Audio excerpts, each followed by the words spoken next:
Good evening, everyone. This is the playtest for the Sword and Planet setting Telûne, using the base system for On the Edge of Shadow, but with a few added thematic mechanics like firearms, as well as some other sci-fi themed skills and setting here.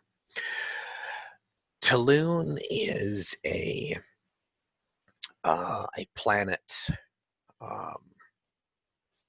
we'll say about a third of the size of Saturn in its mass, and has a thick, gaseous, and humid atmosphere, with pooling gravity currents that almost create a kind of a swampy, muddy, no, not a muddy atmosphere, but strange and alien in the way where you might find floating islands with waterfalls from them. Water condenses and plant matter condenses into these floating islands in these gravity and weather patterns. Our party are a pair of gold skin Telûnian tribesmen, these humanoid peoples of the marshy lowlands of the planet.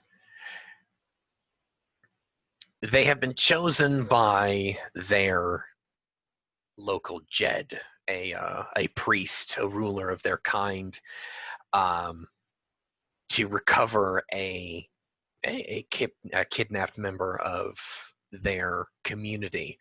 The Jed's daughter was supposed to be married off to another Jed's eldest son to seal a tribal alliance between these two communities in hopes to form a kind of a confederated force of tribes, as Telûne's swampy regions are trying to swallow up what is left of humanity, that it's dying society there. And as our party will find out, that even the trees and the plants have teeth. Very much Planet Australia. Everything wants your blood, ladies and gentlemen. Now, the princess of their tribe has been kidnapped by an assassin, actually, that recently slew her betrothed or fiance, actually, and against custom,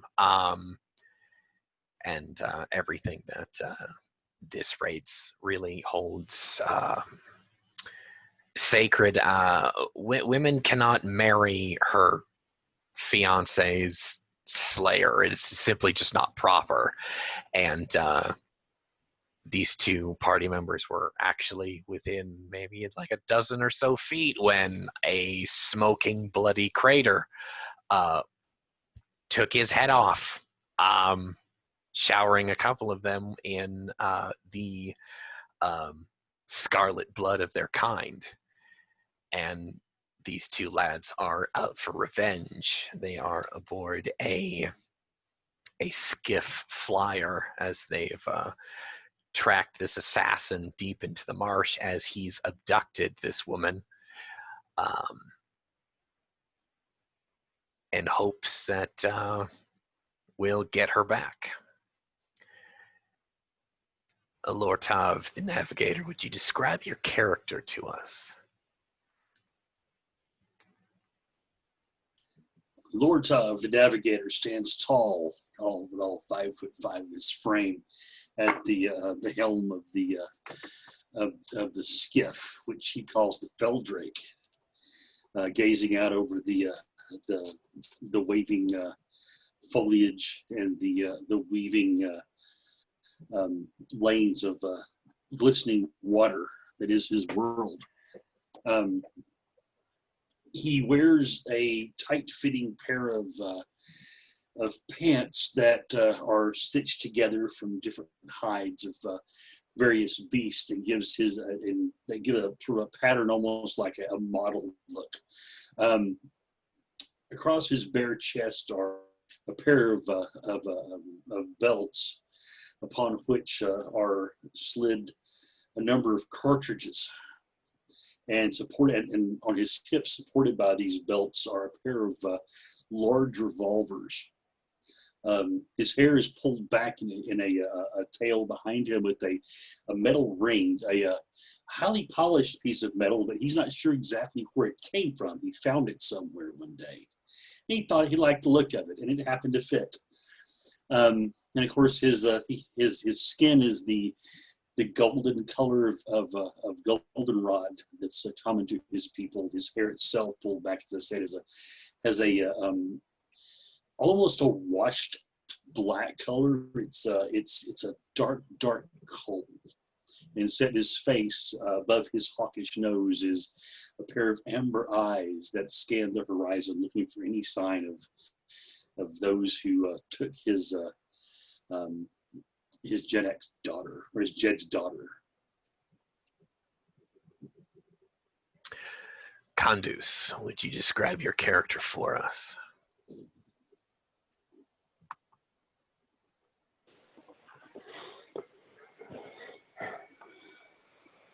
Yeah, if everything can work out for me today. Kandus is kind of a quiet fellow. Like his compatriot there, he has that golden skin to him, decked out in kind of plain clothes. I mean, he's not really looking for anything fancy, and honestly doesn't really go for anything too tight because it restricts movement in his eyes. However, his eyes have that nice, this would be a soft amber glow to them, unless he is concentrating on something, and then they tend to harden underneath someone's gaze. He is slightly higher than about 6 foot tall. His hair is actually tied back into a single braid, black as coal going all the way through. Yeah, no multicolored tips this time, ladies and gentlemen. Sorry. What? Come on. Oh, there you go. No.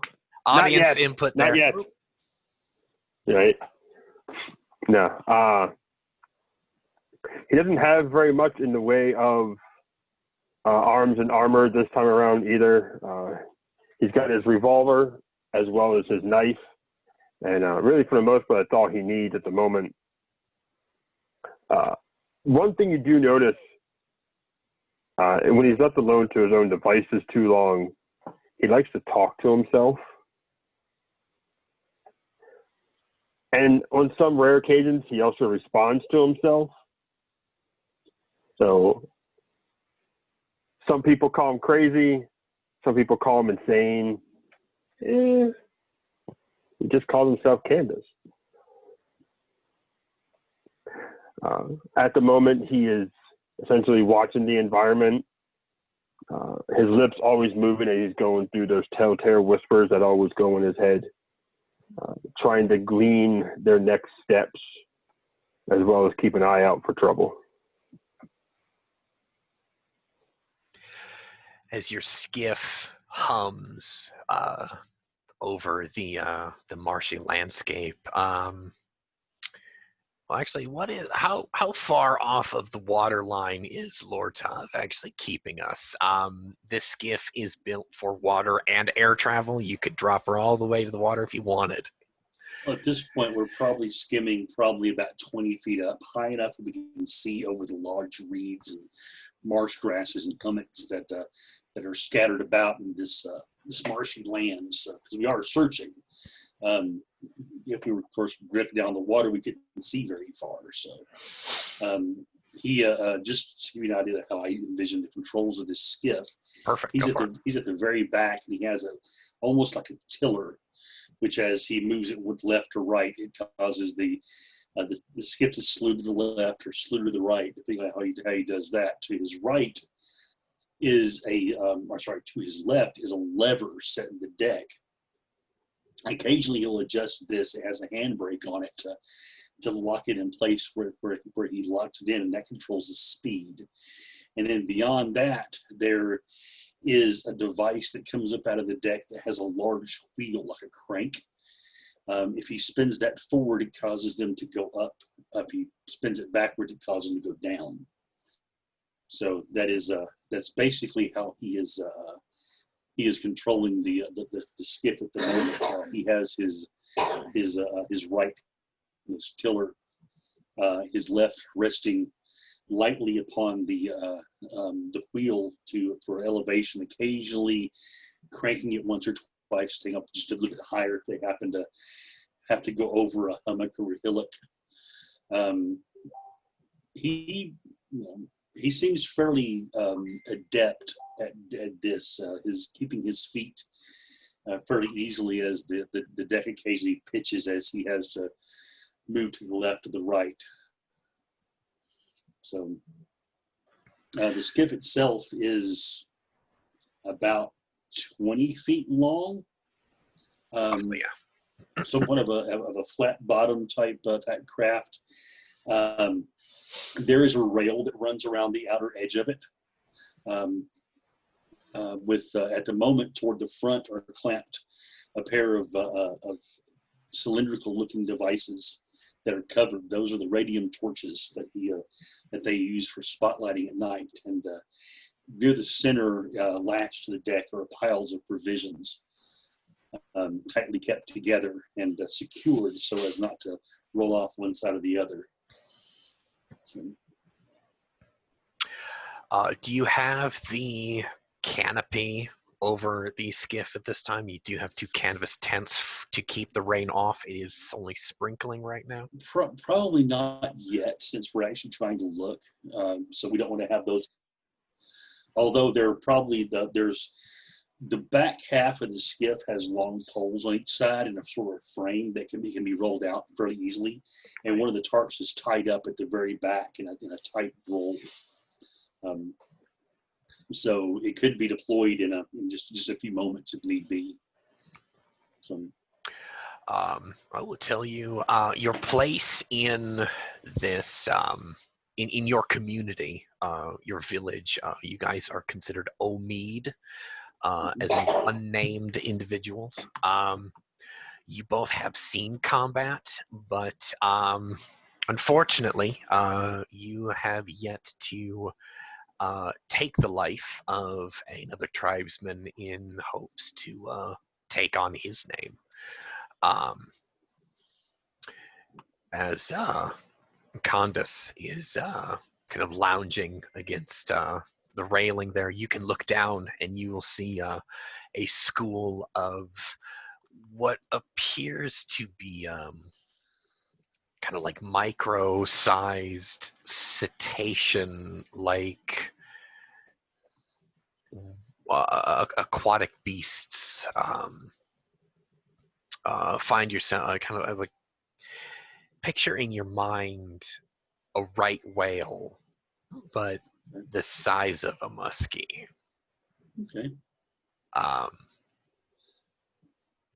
And then there's a pod of 12 of them that's kind of moving through the reeds and kind of like the tules there. One of them will break the surface to take a gasp of air, and you'll hear that blowhole spout. There are Telûnian birds in the canopy there above you. Lortov, you miss by about 1.5 feet. An alien bird shits on the deck.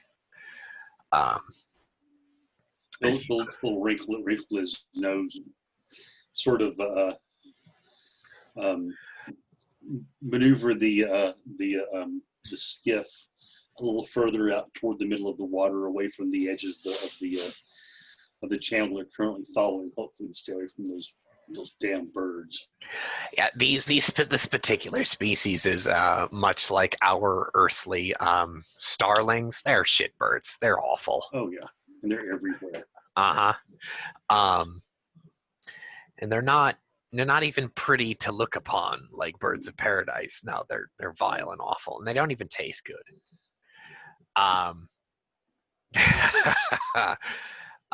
You've been tracking this assassin for 3 days now, and it's coming to your mind how in all of creation is one assassin making such headway before you with a woman over his shoulder.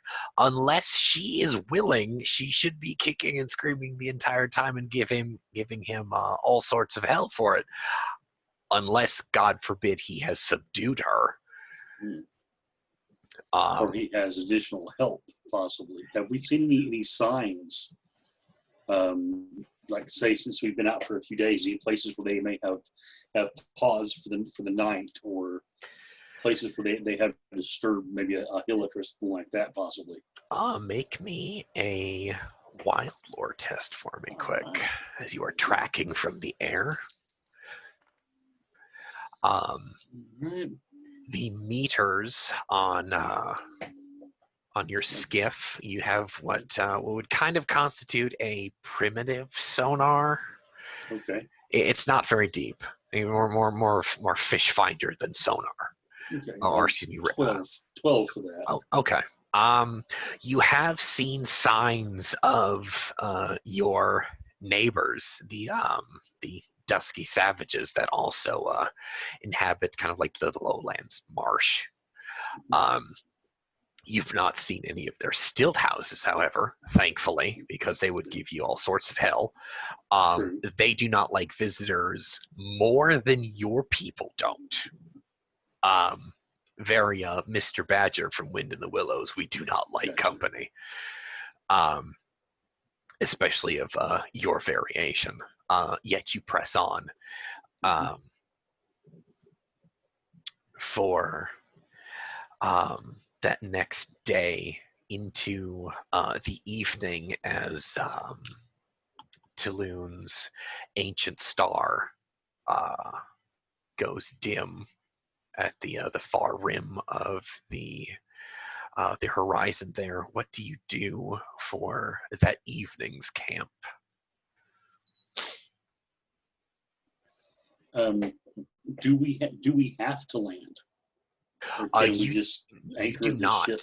Your buoyancy tanks actually will keep you in the air. You do have a 90-foot anchor and chain. You could find a tall mangrove tree and chain yourself to it to keep you well out of range of rifle fire. That's what we'd probably do, find a tall tree and anchor ourselves to the tree. On the downwind side, of course. Right. Ourselves blown into the dang thing. Use our. Do we have like a small like a radium powered stove or something like that to put our meals on? Yes. Very compact kitchenette. It's like a foot by 8 inches. It's a rectangle. It's like 2 feet tall. Okay. So we'll probably, once it gets dark enough to not be able to see very well, we'll lash ourselves to that tree, and I'll start a bit of just a very simple fare for dinner, just some roast meat, maybe a bit of fruit or vegetable diced up, and off to the side as like a finger food type thing. So. The Telûnian night is deafening, as it is a primordial and alien swamp. But this is music to you. Some Telûne frog, a chorus of amphibians off in the night is singing you to sleep. You awaken that next morning to the rumble, almost strangely enough, a boom, boom,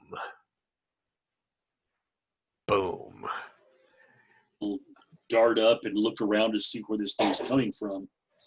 Do you have a spyglass or anything like that to use for that? You do have a spyglass. Okay. So he'll start searching, looking around. First off, you can't see anything immediately in their immediate surroundings.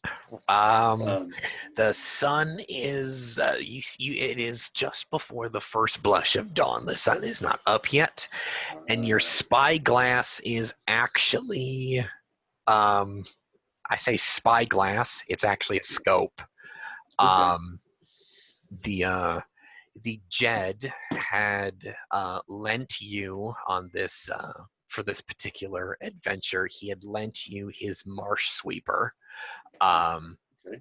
and the Telûnian hieroglyphs etched into the skeel wood of the stock here named the weapon as Long Eye. Okay. To Actually, is that something? Because I usually deal with the small arms. Right. Does Candace have any skill better with the long weapon than I would? He should. Yes. He loves his long rifles. Okay. So in that case, you may actually, nudge him and say, "Hey, if there's something coming. What is your long eye see?"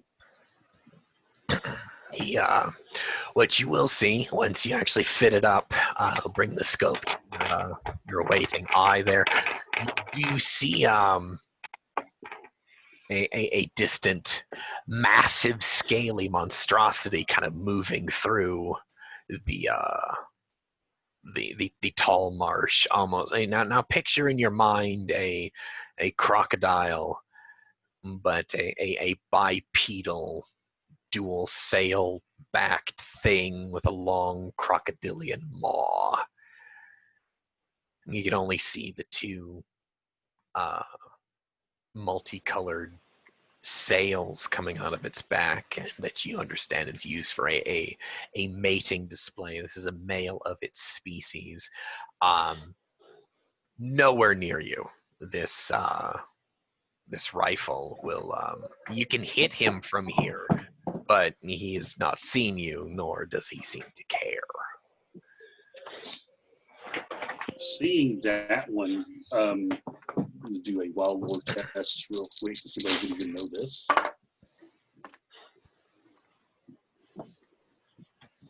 That's a little bit better. That's a 17. Do those things run in? Are they individual creatures, or do they run in pairs, mated pairs, or maybe packs? If this thing has a mate, it will not be far behind. If it is a bachelor male, it's likely looking for a mate. You can see that its sails are actually flushed with blood, kind of giving it a red, black, and brown, and some speckled with yellow spots in there, that it is, in fact, mating season for them, so it's probably pretty pissed and horny. Okay. In that case, Thortov is going to begin the process of removing the anchor from the tree, and is going to, if possible, quietly drift away, just give it a little bit of power to the skiff, so hopefully it won't move very fast and the thing won't notice it in the morning gloom. Mm-hmm. So shall I make a stealth test for that? Please do.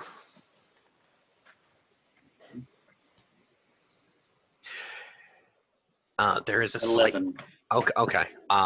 There is a slight breeze, and you guys are downwind of it, so the wind will help drift you on the air there. Yeah. Your buoyancy tanks have plenty of air, or not air, energy for this. So yeah, once we're a bit away, we cleared the trees and such, and over open water, which gives us a little more maneuverability area. Mm-hmm. He'll increase that speed to evade this thing, because obviously we don't want to tangle with it, nor do we want to think stalking us. Yep. Candace will see that. I mean, I'm assuming he's keeping an eye on what this beast is. It's moving away Yeah. from you. Yeah, he'd keep an eye on that, and then he'd also do this, like the what they refer to as glassing in hunting, Right. Okay. where you kind of do the whole, like, the slow gaze through the landscape, Mm-hmm. and then if something catches my eye, I'll zero back in on it. Okay. It will disappear into a deeper section of the lake, beneath you and about an eighth of a mile east. Like, it goes down. It goes under the water and swims. So, out of sight, out of mind. And you continue. Whichever one of you wishes to take up the tracking, please do so. Since you're already using the scope, you're going to try using we're doing some tracking, trying the trail there, Candace? Yeah, I can do that. Is that going to be a lure or wild lure check? Yeah, wild lore. Wild lore is tracking and hunting. What And is the historic knowledge I have? Esoteric knowledge. That is esoteric. Think of your. It's basically your lore test in the standard skill list. That's how that works. Okay. But it's lore, not wild lore. Correct. Okay. Making sure. What did you roll for wild lore again? Or you haven't rolled yet?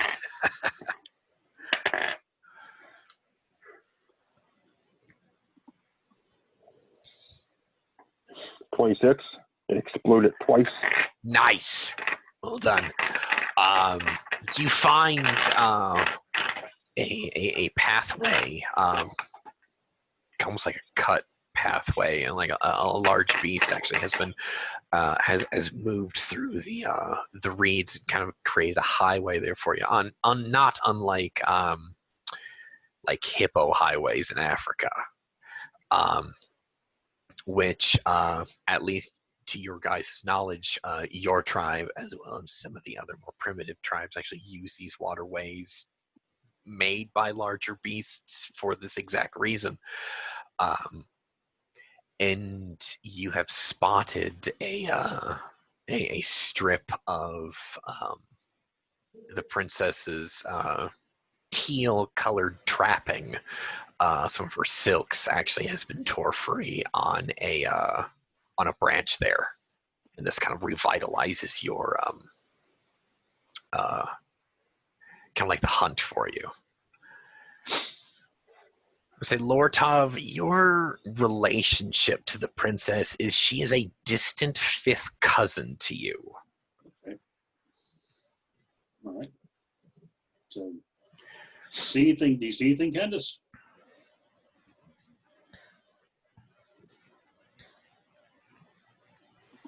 Yeah, if my mouse will work correctly.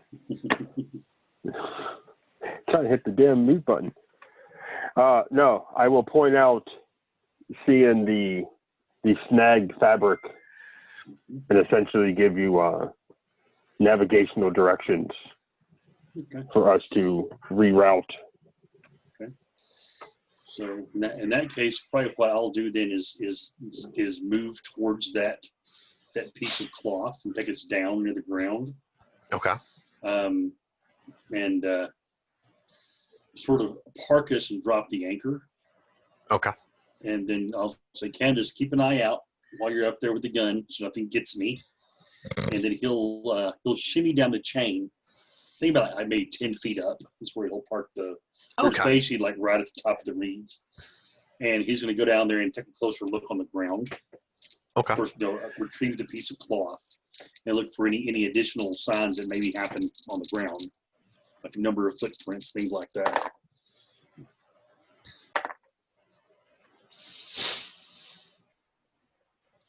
is going to be a 19 for the wild boar. Fantastic. You do find kind of like a mess of boot prints here, as well as bear footprints. Unfortunately, the bear footprints have seemingly kind of sunk into the mud a little bit more. There was absolutely a scuffle here of some kind. She tried to escape, but evidently, she was likely picked up because there was it's her footprints are maybe like in kind of like a circle pattern, and then they just disappear. Okay. It's probably picked up. Did they give it? Is it obvious which direction they went? Right, to the east here. All right. So he'll see back up the chain as best he can. Should I make a test for that or just do it? No, you just do it. It's fine. Okay, gets to the top. He pulls up the anchor. He says they headed that way toward the east. And he spins up the lift a little bit, gets above the reeds, and he'll start heading that way. He's keeping it fairly close to the ground, about say within about 20 feet. Okay. So that way, if Candace wants to get up to the front of the skiff and sort of keeping an eye out for any other signs he can. Okay. You're absolutely able to do that easily enough. You travel on for about 6.5 more hours. It's mid-morning at this point. And you find a ruin, kind of a sprawling, just like a stinking moss, overgrown, decaying city here. Its once high walls are basically crumbled berms festooned with ivies. You smell the pungent yet floral fragrance of the pink lotus on the wind, which the pink lotus is not deadly to your kind. Amongst your community, as well as a handful of others, women like to put pink lotuses in their hair and then perfume themselves with pink lotus. And pink lotus dyed fabrics is very considered very attractive amongst your kind. In the center, or say beyond these crumbling berms, sorry, excuse for walls, is a large monument, a 60-foot tall, like stone hand, with its palm open to the heavens, but it's missing its thumb and index finger. So it's just got these 3 fingers. So Lord Tav will mutter a prayer to his ancestors to protect him from this dead god that has found itself buried in the earth at some point. He's a bit of a superstitious fellow, right? As corsairs are wont to be. And he says, "Candace, is this place safe?" I need Candace to make a sight test for me. For a sight test of the setting. Oh yeah. Crit fail. Son of a bitch. No. I'm kidding.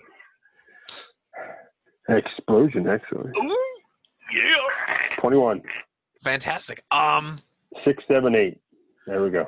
Beautiful. This place may or may not be haunted.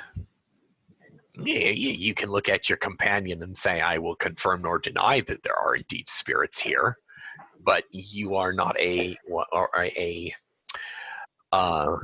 dreaded thing known as a corfall that has truck with the departed dead.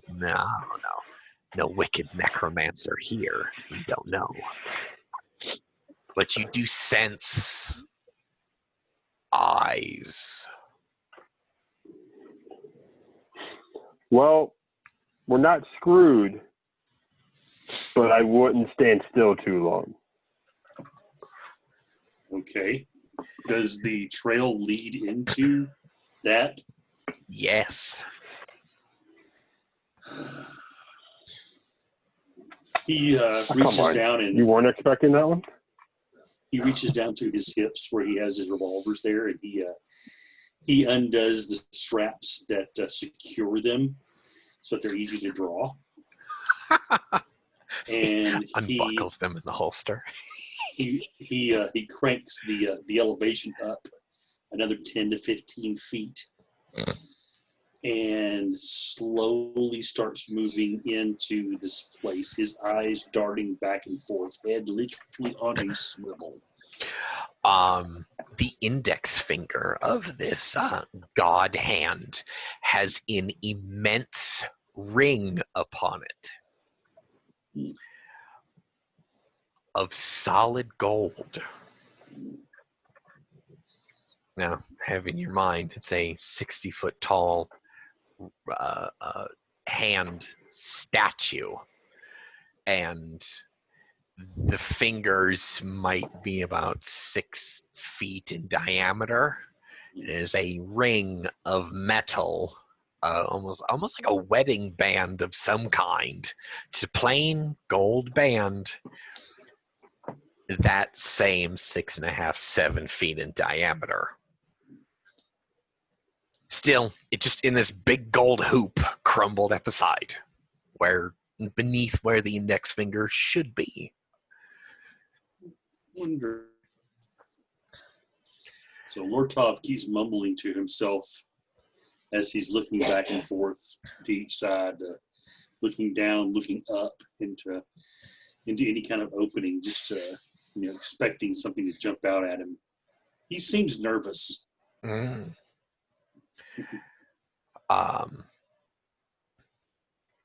It's quiet here. There are no birds singing in this area.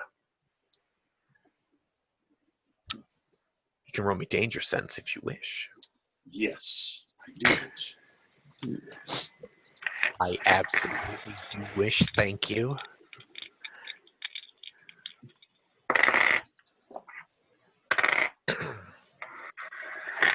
I have a 12. Well, shit. But I'm Okay. assuming there's danger, so it could be overriding I got my a actual 20. proper sense.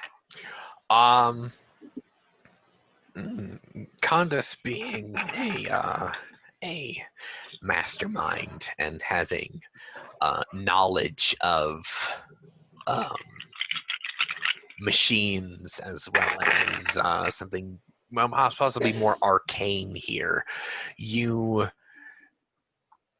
don't like the feel of this situation. There's a monument here that gives you there's a quiet reverence regarding this monument, but it is a wrong quiet reverence here, and everything in the natural world should be alive and singing and making its noise. There's not even any Telûnian cicadas trilling in this area. No, nothing. There is a click. I'm not going to make you roll any awareness, but there's a click of a rifle off somewhere, and I need defense tests from both of you.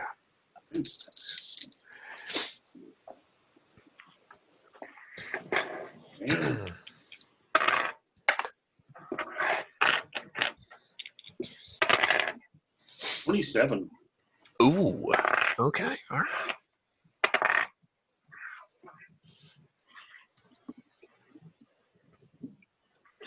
$31. Wow, nice.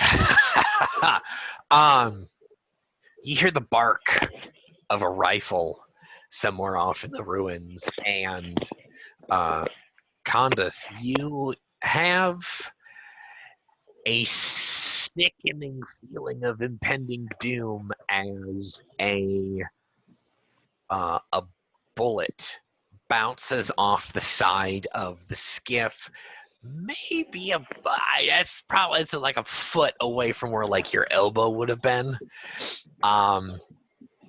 If you're off at the front of the skiff and you've still got the long eye in your hands and you're still scanning,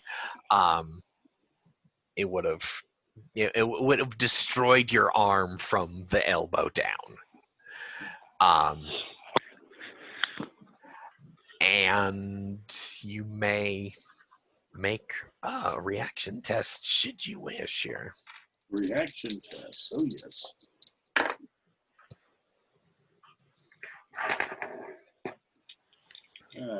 That's an 11 for me. 11. Okay. All right.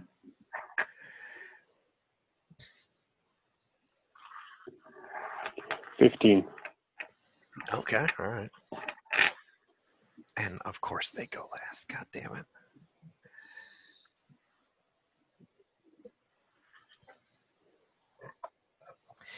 And they go on a fat whopping 6. Damn it.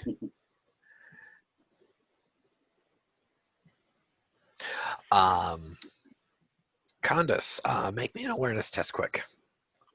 In these quick seconds that you steal to look for the report of the rifle, or excuse me, the muzzle flash of the rifle. 23. 23. It came from, if you guys are actually going into this this complex and you passed over the hand, kind of like so. Right. You're facing a what looks to be like a overgrown stone complex. Okay. Forward and to the right of your bow there. So I believe that's starboard side. Right, Yes. left, port, starboard side. So you're forward. Right is port, left is right is starboard, left is port. Okay. I think vice versa, one of the two. So forward, starboard side is where Okay. that muzzle flash went, and you both see. Actually, Candace, you see movement down there. 2 figures disappear down that dark hallway. Okay. So just to make sure, port is to the left, starboard is to the right. Is it? Yes. So I did do it. Say it right. Starboard. Yep. Okay, fantastic. Condos still has the round. So they're disappearing down the hallway? Yes. You can take a shot at the trailing one. Should you wish it. Let's give her a go. Awesome. Return fire. Oh my god, okay. Oh, shit.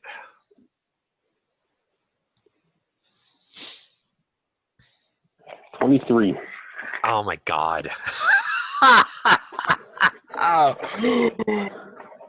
He got an 11.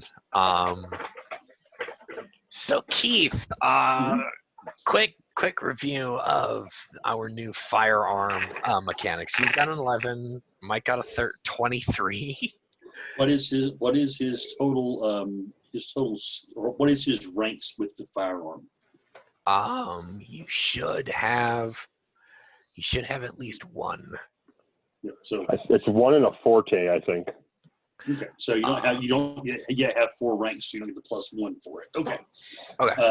So that means you can't do any of the special stuff with it. But what that means is that because he did have at least 1 dispatch, that is automatically considered to be a crit. Okay. And he may roll 1d8 on the crit location chart. Do you want to do it, or do you want me to do it? Go ahead, you can do it. Really do. All right. Oof. Oh Jesus. All right.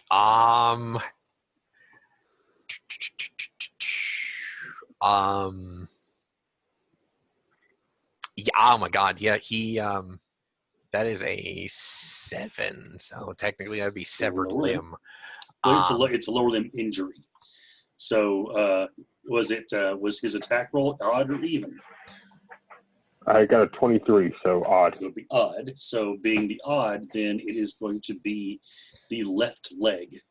You shot him in the left leg, which means he cannot use his leg. So and then then you do damage. So Marsh Sweeper, I'm gonna say that's probably a very conservative 3d8 worth of damage there, Keith. I would say so. It's meant for bringing down beasts. Yeah, 3d8 damage. God, roll it, Mike. I mean, effectively, yes, the limb probably is severed. Well.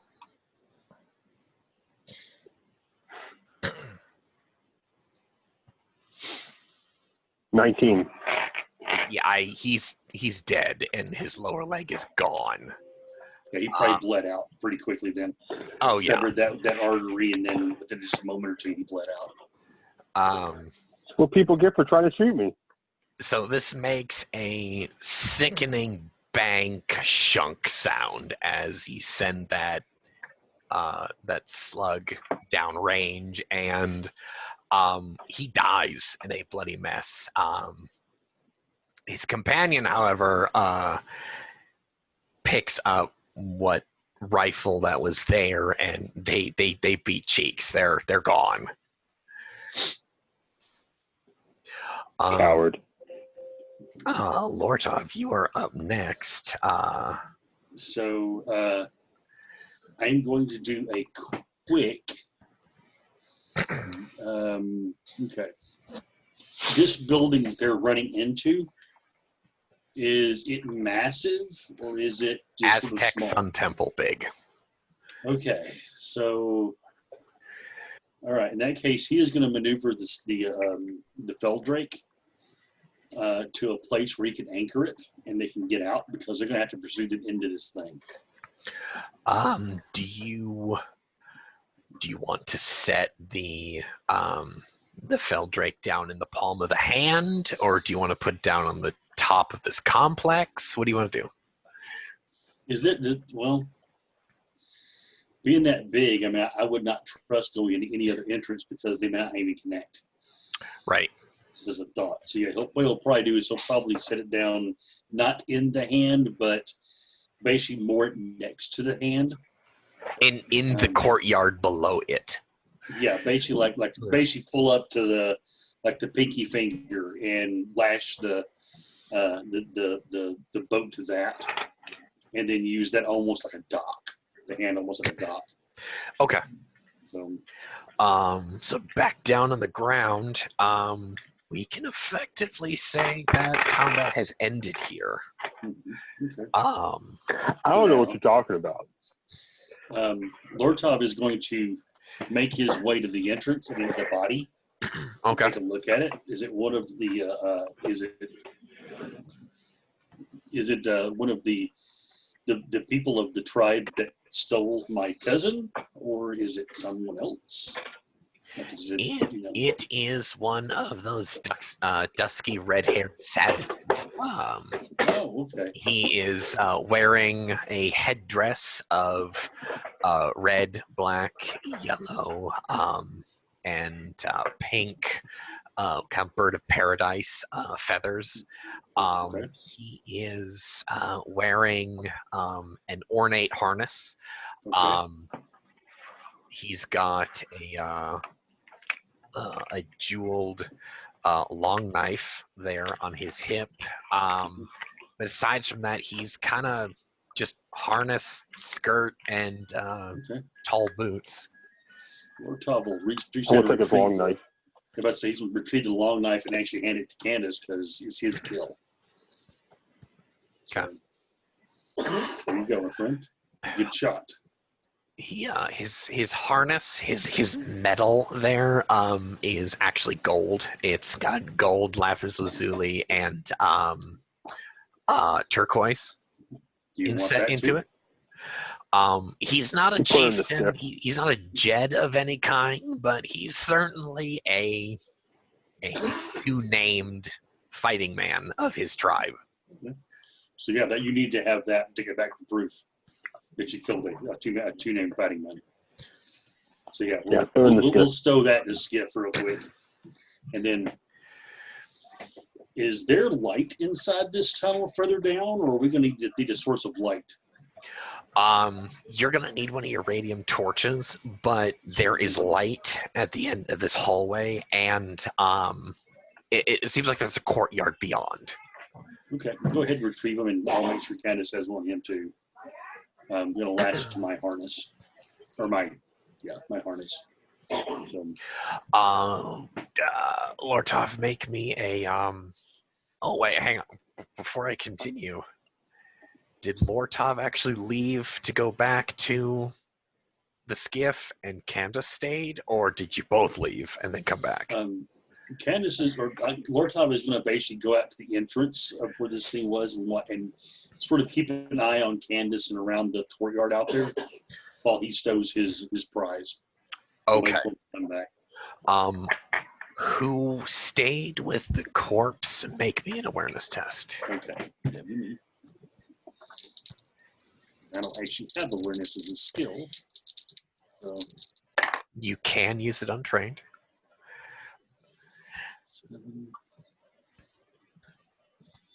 9. There is blood, a bloody footprint trailing down the hallway. It's a bare foot. Okay. It's not a woman's foot.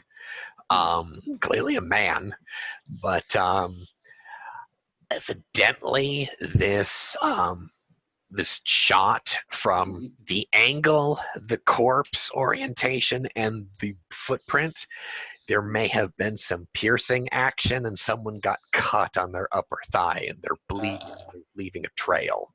Okay. All right. That's something to keep an eye on. Then, yeah, he'll whenever Candace gets back, he'll point it out. And then let's. We're not going to use the torches unless we absolutely have to. If we can go in there and let our eyes adjust. Yeah. There's light at the end of there's a courtyard beyond this hallway, so you don't need the radium torch yet. Okay. So you get to the end of this hallway and make me it's kind of make a stealth check. Make me an awareness test, both of you, as you're doing that. It's a dark enough hallway, but it's not like pitch. Okay. I'll put my stealth in the chat. What is the other one? Okay, perfect. 16. 16. Okay. 9 again. Damn. Yeah, Lortov is very much trying to pay attention to his own movements. Candace, you actually see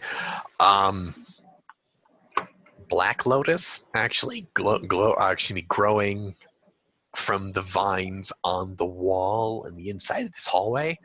And Black Lotus is very much deadly. If you inhale it, Lortov, you can make a conditioning test here.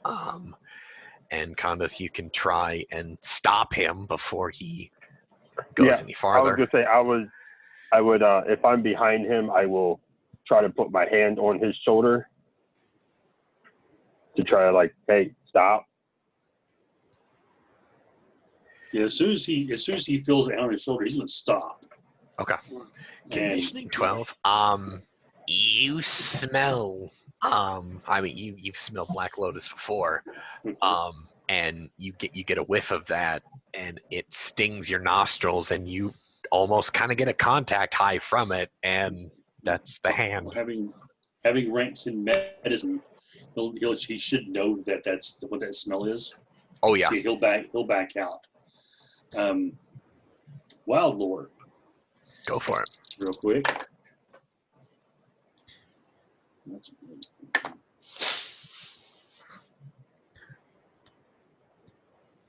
So that's going to be that's going to be a 22 on a wild lore check. Is there a way to counteract that, like covering your mouth, covering your face with like a cloth, or?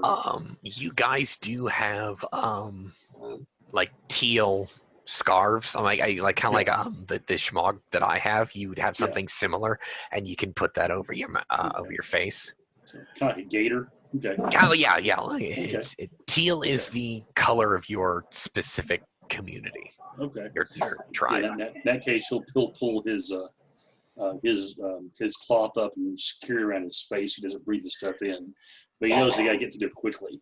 You don't want to linger in that stuff anyway.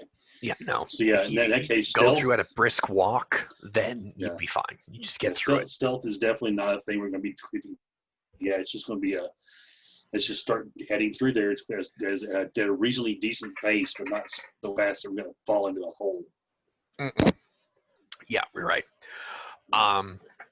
You get about 3/4 of the way through this hallway, and you're starting to step out into the sunlight just before noon, and you hear shouts in a tribal language, not your own, and the rapid succession of raking gunfire and several people being gunned down and screaming. Okay. Run faster because the princess is out there. We need to get to her now. Okay. Sorry, what was no, your water breather actually wouldn't filter out Black Lotus there. Different kind of filter there. But yeah, that's a really good question. As the two of you kind of book it out into the sunlight here, you see a gold Telûnian, he is gunning down about a dozen of these dusky savages with a pair of revolvers, almost like gunslinger style. And he's in the matter of seconds, 8 guys lay dead. Gotta love akimbo style. He's not. He's bam, and we can keep the same reaction if you guys want. Yeah. Your cousin is kind of cowering behind a pillar there because she obviously doesn't want any part of this. This assassin, however, to describe him, he's also gold Telûnian, like I said.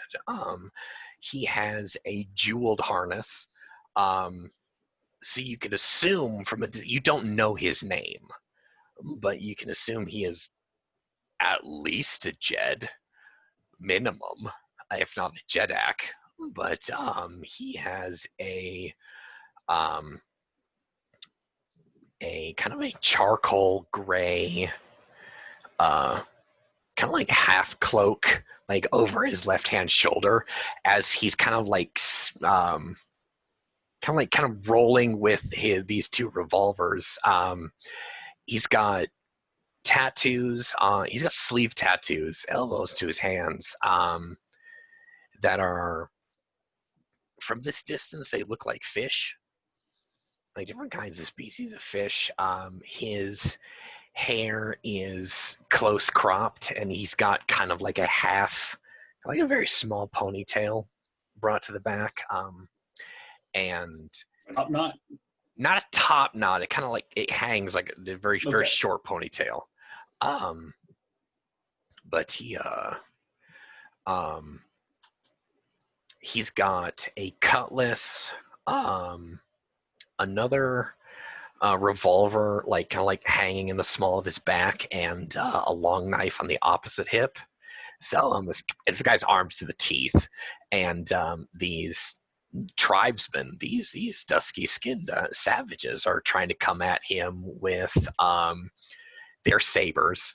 They have very ornate lapis lazuli and turquoise encrusted sabers, and they don't have a firearm amongst them.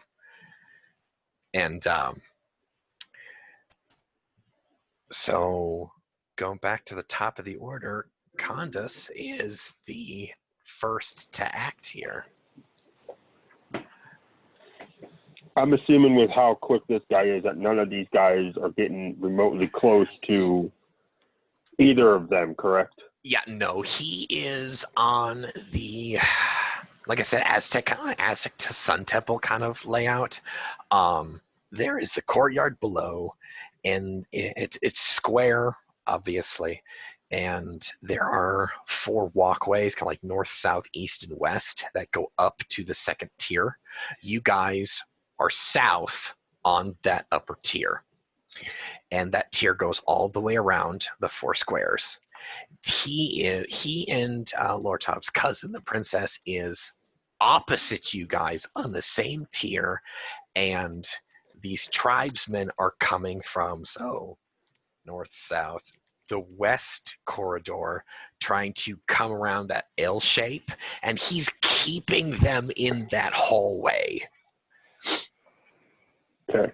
And I can't, because of directionals, I can't see further down the hallway, correct?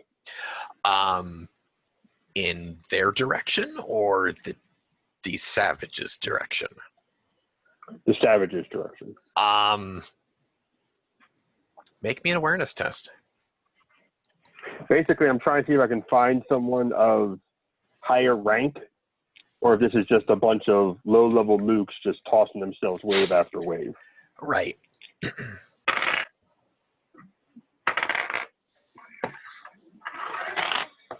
22, double deuce.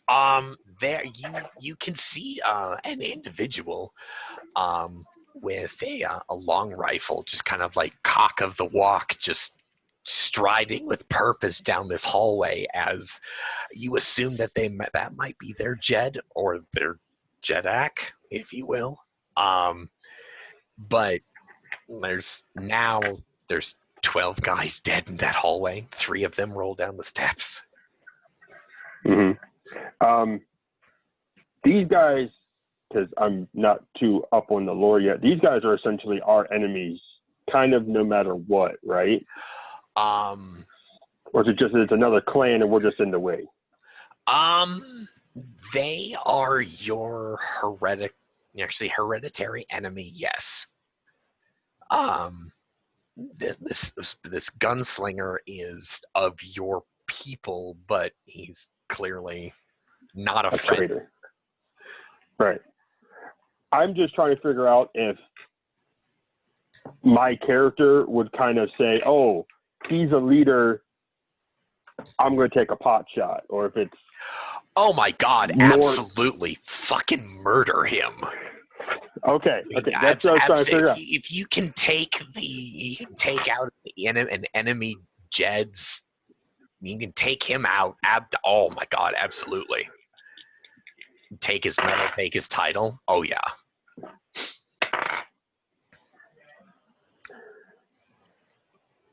I mean, Keith, back me up here. We would absolutely, if we have the opportunity to kill a Jed, we're fucking doing it. If he left his back 22 on an attack. Well, what's that? 22 double deuce again on an attack. Oh my God. All right, you're firing down a hallway. He's got bodies in the way, so you're gonna take. Can we not get height advantage? Because wasn't I on the second tier? They're coming out of the same tier, but a different hallway. So okay. No high ground. Sorry. So you have the angle. No high ground. And okay. The but yes, you would had you had the high ground, you would have got a bonus to there. Yes, you okay. All right. He is going to. Of course, is he even aware of this shot coming at him, though? He is not. But we never. Complexity of the shot. Yeah, complexity of the shot. You're gonna put a bullet into his headdress, though. So it's close, but something whizzes by him. It's a miracle shot, kind of like through like 6 or 8 other troopers, and He got a 23, didn't he? oh, he got a 24. Oh, okay. Yeah, close enough. Close enough. But and with that, Lortov, you are next. Are there people between me and my cousin? The assassin? Okay, so he's not like beyond her. He's No, on our she is side? behind him. Oh, okay. She In that- is standing behind a pillar that he is standing in front of, so she has cover. She's Okay. hiding from these. They don't see you. Okay. So he is. Okay. How many tribesmen are there? A number of tribesmen left still charging?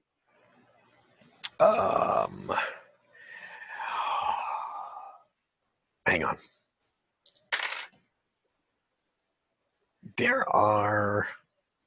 Well, this Jedak seemingly took most of his fighting men with him, so there are people streaming into this courtyard. Okay. A quick right. head count, there's at least 18. Okay. They do not see you. Yeah. I am going to try to make my way unseen Go for it. down the hallway and look for a way around maybe the back of the pillar to get to her. Okay, you would have to go out onto the walkway and kind of duck right to go to the east corridor, and kind of like there's pillars there that you can hide behind, going all the way around on this catwalk to get to her. Okay, yeah, that's what I basically want to do. Right. So you have and of course cover and line of sight, really. So yeah, I do have my pistols out in my hands. With that, my stealth is going to be a 12. Fantastic. Well done. Are you going to use your turn to move around to get to her, or are you going to move part way, attack? What are you doing? I'm looking to see if there's a way I can get to her and get her away to safety, because I don't want to kill him, because right now he is the only person between her and these savages. I don't want her to suddenly be swarmed by savages and killed or taken away. That's why I didn't aim for him either, to be honest with you. Right. And he's the enemy of my enemy is my friend right now. He is useful for now. You can get to her. Yeah, absolutely. So yeah, so that's basically what his plan is, to get to her and let her know that he's there, and sort of like motion toward, come on, let's go. You know. Her name is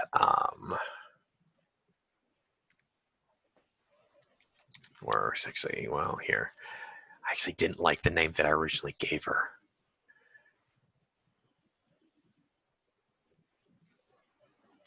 Or actually, her name is going to be Thudor.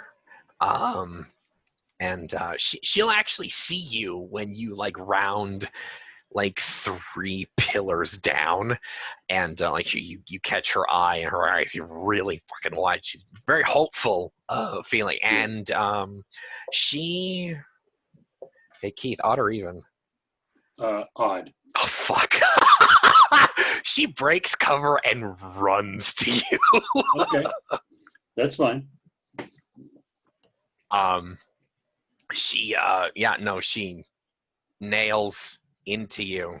She like claws you to pieces and like almost climbs on top of you. She is not a warrior. Okay. This is way too much for her. I'm like, calm down, Pooter. We'll get you out of here. Just follow me.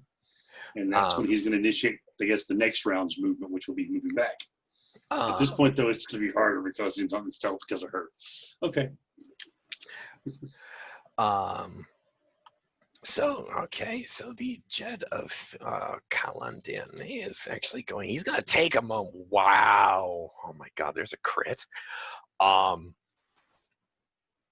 he's actually going to, almost with some supernatural alacrity, kind of like pause, and then, I mean, with his offhand, he drops one of his revolvers into a holster, pulls the third one, and he's reloading it with the other. Clearly, he's ambidextrous, and so there's like a pause, and then the fire keeps going as he mows down 4 other guys. The tribe. What? Sorry, what's that? I was gonna say, so it's kind of like in the first Matrix when they just run out of ammo and they just drop the gun to pick up a new one. Well, he dropped it into a holster, but yeah, he there's clearly you guys are dealing with an expert, especially with that archetype of weapon. A couple riflemen actually come out, and they're going to damn, these savages have actually spotted Lortov and Fedor. And I need Lortov to make me a defense test here. Defense test against a 27. Please roll well.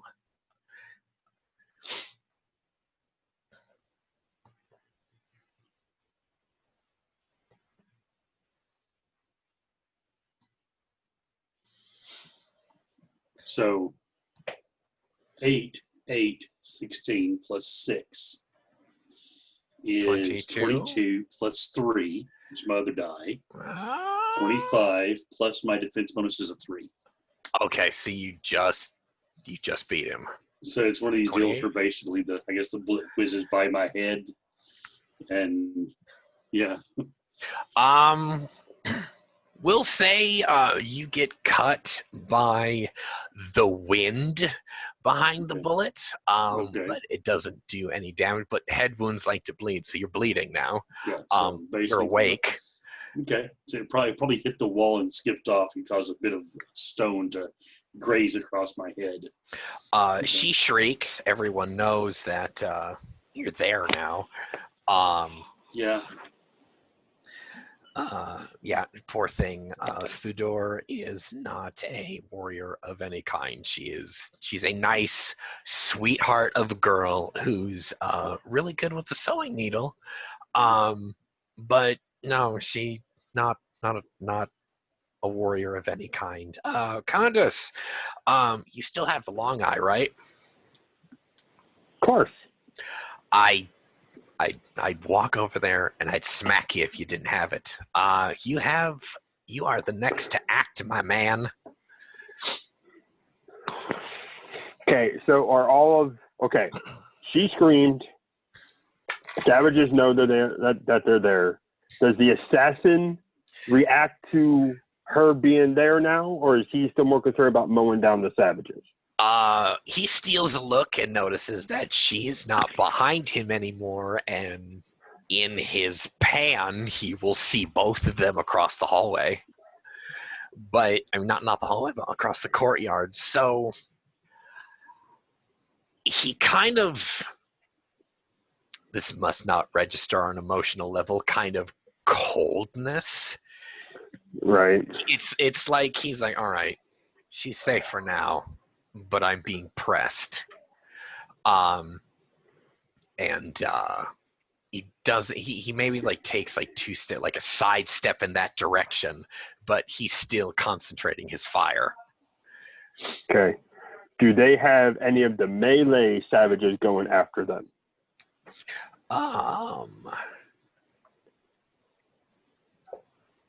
Yes. Or is it 3 of them have broken away to attempt to intercept Lortov there. how many riflemen are on the savage side? You see, besides the Jedak 5 or the Jed. You see 5. Who is standing back in the hallway in the darkness with their Jedak? We don't know. Where is the Jedak? He's standing in the back. Well, you just shot at him just a few moments ago. He's not coming down that hallway. He's not dumb. Okay. So he actually did retreat then a little bit. Yep. Okay. I was thinking of a pot shot if he hadn't moved, so that's why I was asking. He's stepped back enough to obscure his profile, but he can still see most of you. He can't see you specifically, but he can see just about everyone else in the courtyard. Mm-hmm. All right. I'm going to. Sorry, one last question. Okay. How sure am I of Lortav's combat experience? Like, these melee savages bearing down on him, do I think he can handle it? Or am I going to need to intervene, or should I just take a pot shot at the rifleman? Like, would I know enough about him, player v. player knowledge? Okay. Lortov is a native of Pern, the village that you guys are from. He actually lives in the village. Candace, being a fisherman, likely lives in a shanty outside the village. You know his face. You know his name. You also know that he is a one-named fighting man of your community.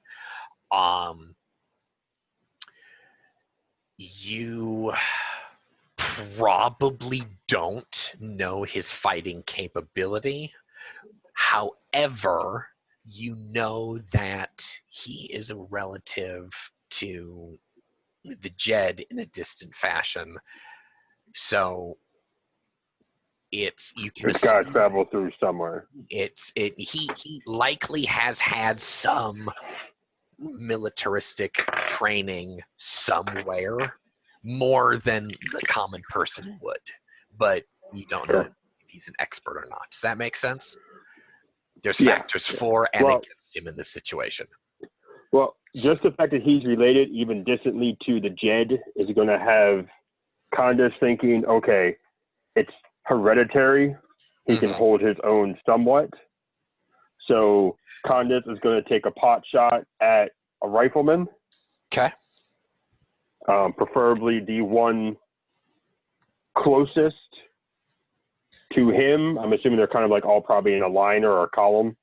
They're trying to form up kind of like a volley. Kind of like trying to around the corner, staying out of that raking revolver fire, but it's rough.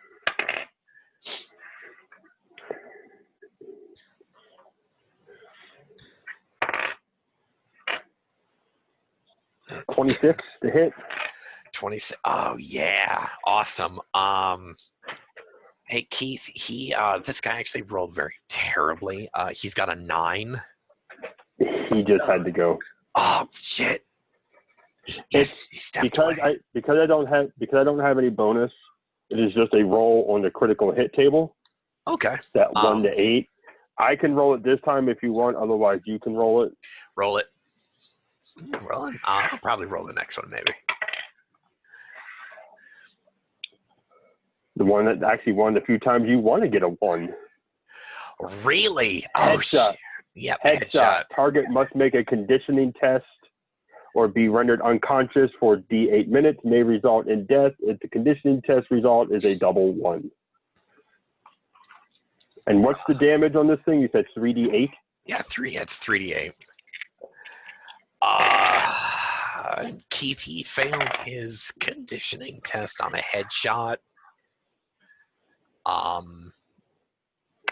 That's 20 points of damage. So you have to get a DC of 28 on a conditioning check. He's dead. He's very fucking dead. Keith, you're muted. Yeah. The damage would kill him. So yeah, no. This is most of that stuff like about the unconscious is if he survives the damage. Oh, yeah. Well, yeah. I mean, technically, he went unconscious. He just went dead. Yeah. He went unconscious very, very quickly, and then didn't last long.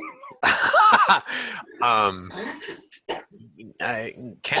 you describe for us the kill cam on this as you take out one of these dusky savages? Okay. Auxiliary question before I give a description, though. Because I had pierce through damage on a guy before, did that happen this time? What was your attack roll? My attack roll was a 26. Sure. So the defense test on the guy behind him was a 14. Which is still 4 above. Which is still 4 above. All right. Why don't you roll the crit this time? I'm gonna roll. I'll laugh if you get. It's. I will laugh if you get an 8. No, an 8 or a 1.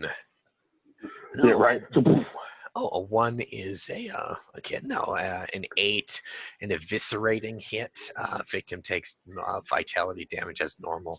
But on the ranged attack table, Instant kill. Is it an instant kill? Oh, well, It is an instant kill. Then I mean, at that point, it's the thing probably lands in his chest and he dies instantly. He can't take it. Kindness is the Yeet Master. How much lives on?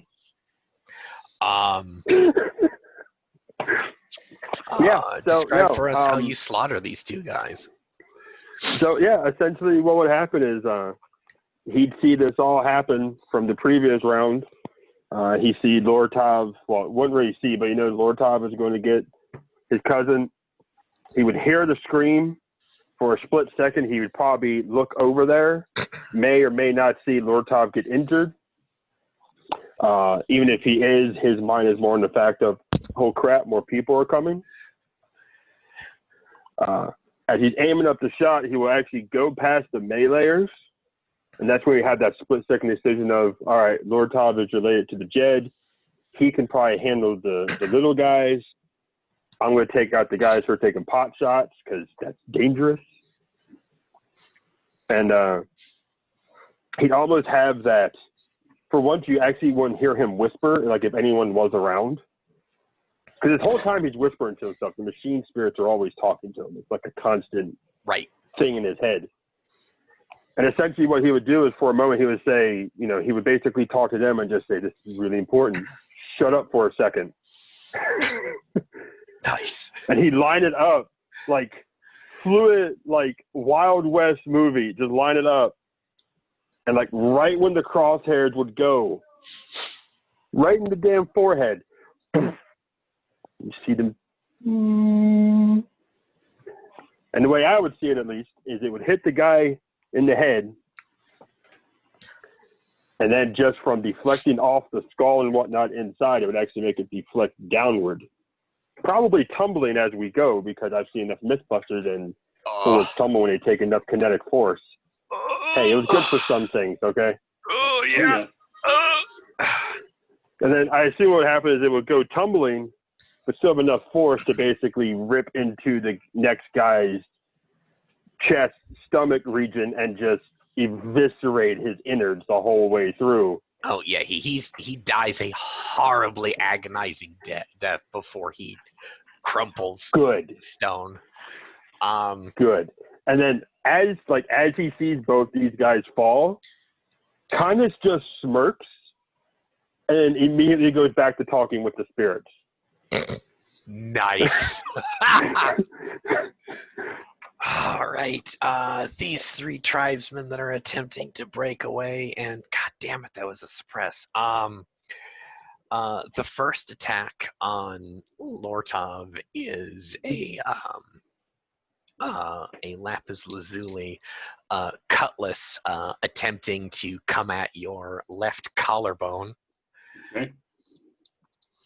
And I need to make a roll here to. That was an 8. An 8 and a 1 is a suppress. Yeah. Okay. Yeah. Still could possibly be a threat at this level, but still. 11 on the defense. Fantastic. The second attack, It's a big old whopping 5. 5. So 10, 13, 20, 23. Oh, shut up, okay? Just stop. Sorry. I had to count it up. Roll an 8, a 7, and a 5. These guys are also one named fighting men, and they're not very good. The last attack is a 9 total. 8. Oh, we still need to make counterattack mechanics for this. We're working on that. We're working on that. You I rolled got an 8. Oh, fuck! I get to hit you. Yep. So what he's gonna do is he's going to deal 5 points of vitality damage. The third fighting man is going to knife in. Was the third? What's that? Oh, that was the third. That was the third. Yeah, the third attack got through. There's 3 people pressing you. Oh, okay. Sorry. The first 2 combatants missed terribly. Okay. So he has 5 vitality too. You can describe for us how you defend yourself, but that third one just left an opening for him to deal that damage to you. Go. So as they come towards him, he's got his pistols out and he goes to bring them up in the air, but he can't quite get the shots off on these guys. The first one comes at him, he has to lean back. And the first one just sort of wafts just a mere inches in front of him. The second one, as he comes in, he's able to lean to the left, and it comes down and misses him on that side. As he sees the next one coming, he goes to move out of the way once again, because he is actually a pugilist, so he sort of knows how to bob and weave. But as he does, his cousin grabs him in horror, arresting his movement. And the blade comes down and ascribes a slice just below his collarbone, not too deeply, enough to cut, and cause him a bit of agony as that blade rips his skin there. So, God, that. I just read a Conan short story like not 3 days ago where the same thing happened. She grabbed his sword arm and he gets cut. Yeah, basically, yeah. Beautiful. Now back to the. Now, do I get to attack them? That was the tribesman here. You are third. Okay. In line. So back to the top. Now the Jeddak of the Pink Falcon tribe is he has joined the fight. Just note, I did not get attacked that round. You did not get an attack that round. Oh, that's right. You only have 1 tally down. God damn it! I'm really bad at this. Hey, Lortov, you want to defend yourself? Yeah. I want to shoot these guys. Get him! God damn it! Using 2 weapons is a -1 to attack, right? Yes. Okay, I'm making sure. Quit stripping your players. I'm trying. I'm trying to. My dice doesn't want to fucking kill you. I want to skip somebody. I apologize. So that's going to be a 12 for the first attack? It was a what for the first? A 12. A 12, all right. Okay. 20 for the second attack. Okay, so the first one actually will not hit. You will miss. The second attack will land. Are you spreading them out? Yeah, it's 1 to each. Targets. Okay, so you miss the first one. You land on the second. Describe that for us. All right. Do I need to make a roll for the damage? Because did I get a? Yeah. Was it higher than a 4 that he did it? Was it high enough? Was it high enough for me to actually roll on the hit location table, or did I just do damage? You just do damage. Okay. So that's 2d8, right? Or 1d8. 1d8 for Okay. small arms, yeah. Okay, 1d8. That's 3 points of damage. Okay. He's looking pretty worse for wear. Yeah, I'm gonna say that's either a gut shot or wherever the heck you think you would have shot him instead. If it's these guys who are coming in, basically slashing at me, the first one as he came up, I reared back. I fired just a little too far out. The second one, I was able to actually put that one probably as he was coming down. It caught him along the side of his rib cage. Oh, okay. Sort of a grazing shot along the side of the rib cage, and then the third guy hit me. So Okay. all that stuff happened sort of in that same moment. So. Quick thing for party supplies. Candace, you actually took the marsh sweeper with you. You have fired 3 times since the beginning of the campaign, right? Yeah. Yeah. I'm keeping There were track 6 of rounds in the skiff. Right. Did you take those with you?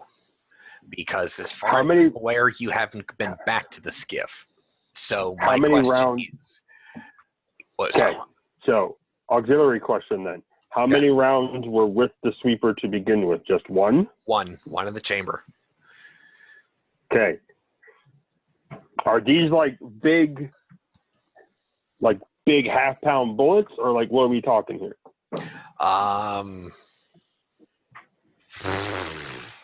I say those are probably your 5.77 Tyrannosaur rounds.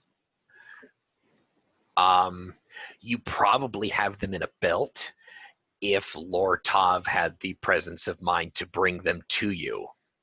Because from what I understand, you haven't been back to the skiff yet. No, I went to the skiff to drop off the harness I took off the guy I killed. Oh, so you left the corpse. Lord Tav stayed in the hallway. Okay. I got that mixed up. So let me ask you then this. Did you have enough presence of mind to get the other rounds and bring them back? Yes, I would have. Okay. Actually, I would have before we even left the first time. Okay. I wanted to make sure. Now. And yes, he would have taken all 6 of them probably, because we're going to need them.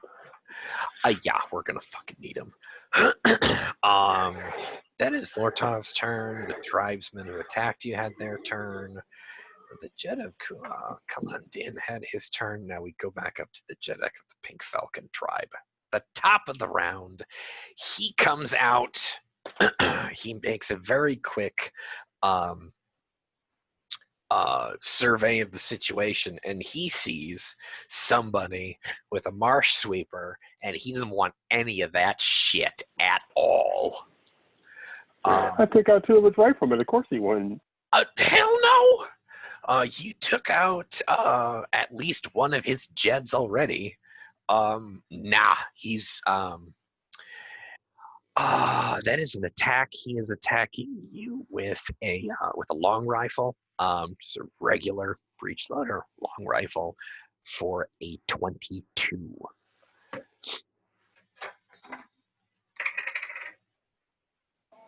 All right, give me a second when we roll defense. You said 22? 22 on his attack, yes.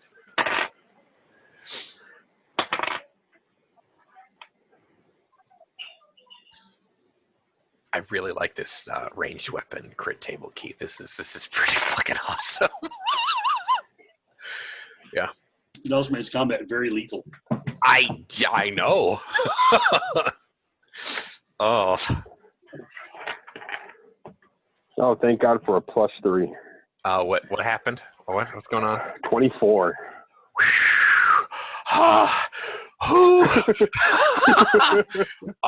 So a bullet. 876. Ooh, nice. A bullet whizzes by you, and I'm pretty sure you get the fuck down and get back under cover. Because that almost took your head off.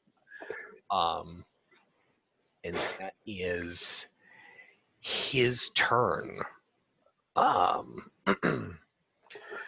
Candace, it is very conveniently your turn. and you can duck and recover and do whatever you wish.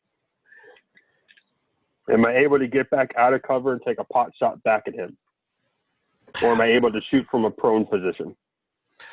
You can shoot from a prone position.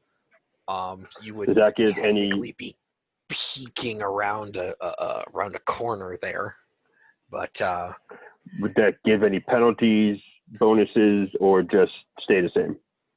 I would give you a -1. You're using a weapon that's pretty well suited to the situation.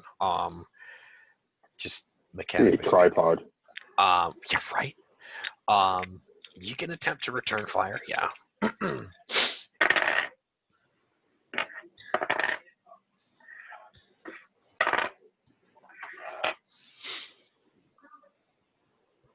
That's a 30. Oh, who are you shooting in that mass of people?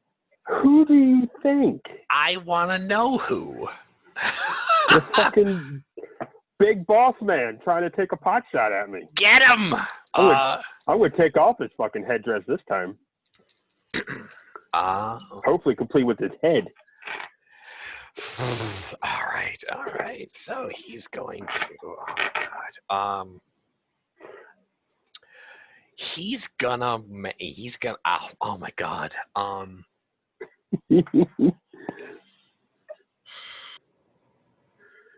Shit. Okay. Hey, Keith.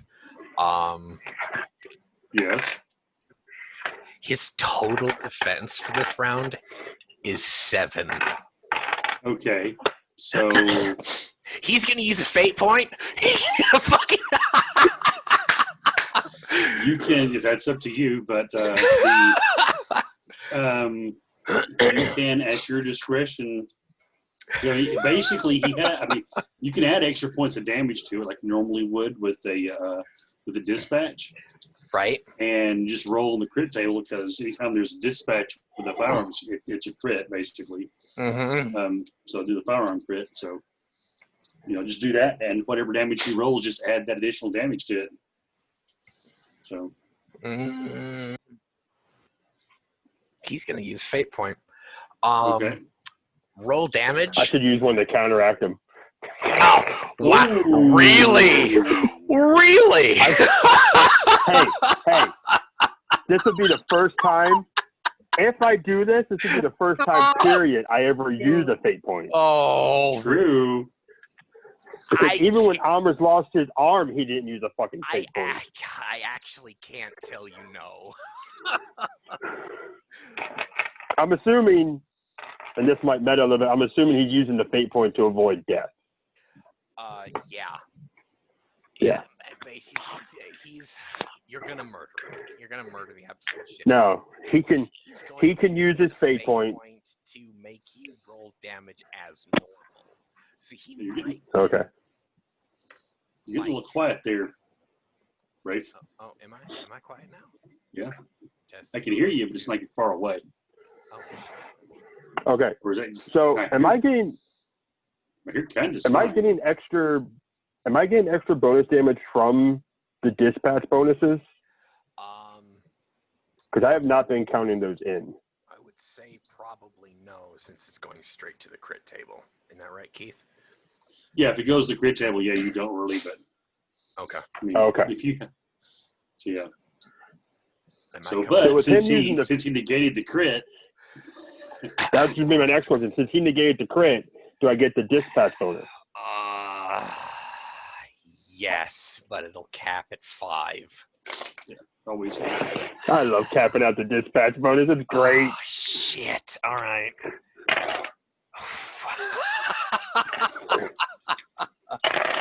just so we know, in the standard rules, not normal enemies like chieftains, captains in the bestiary, they only get 1 fate point. They don't get 3 standard like the characters do. Just so we know.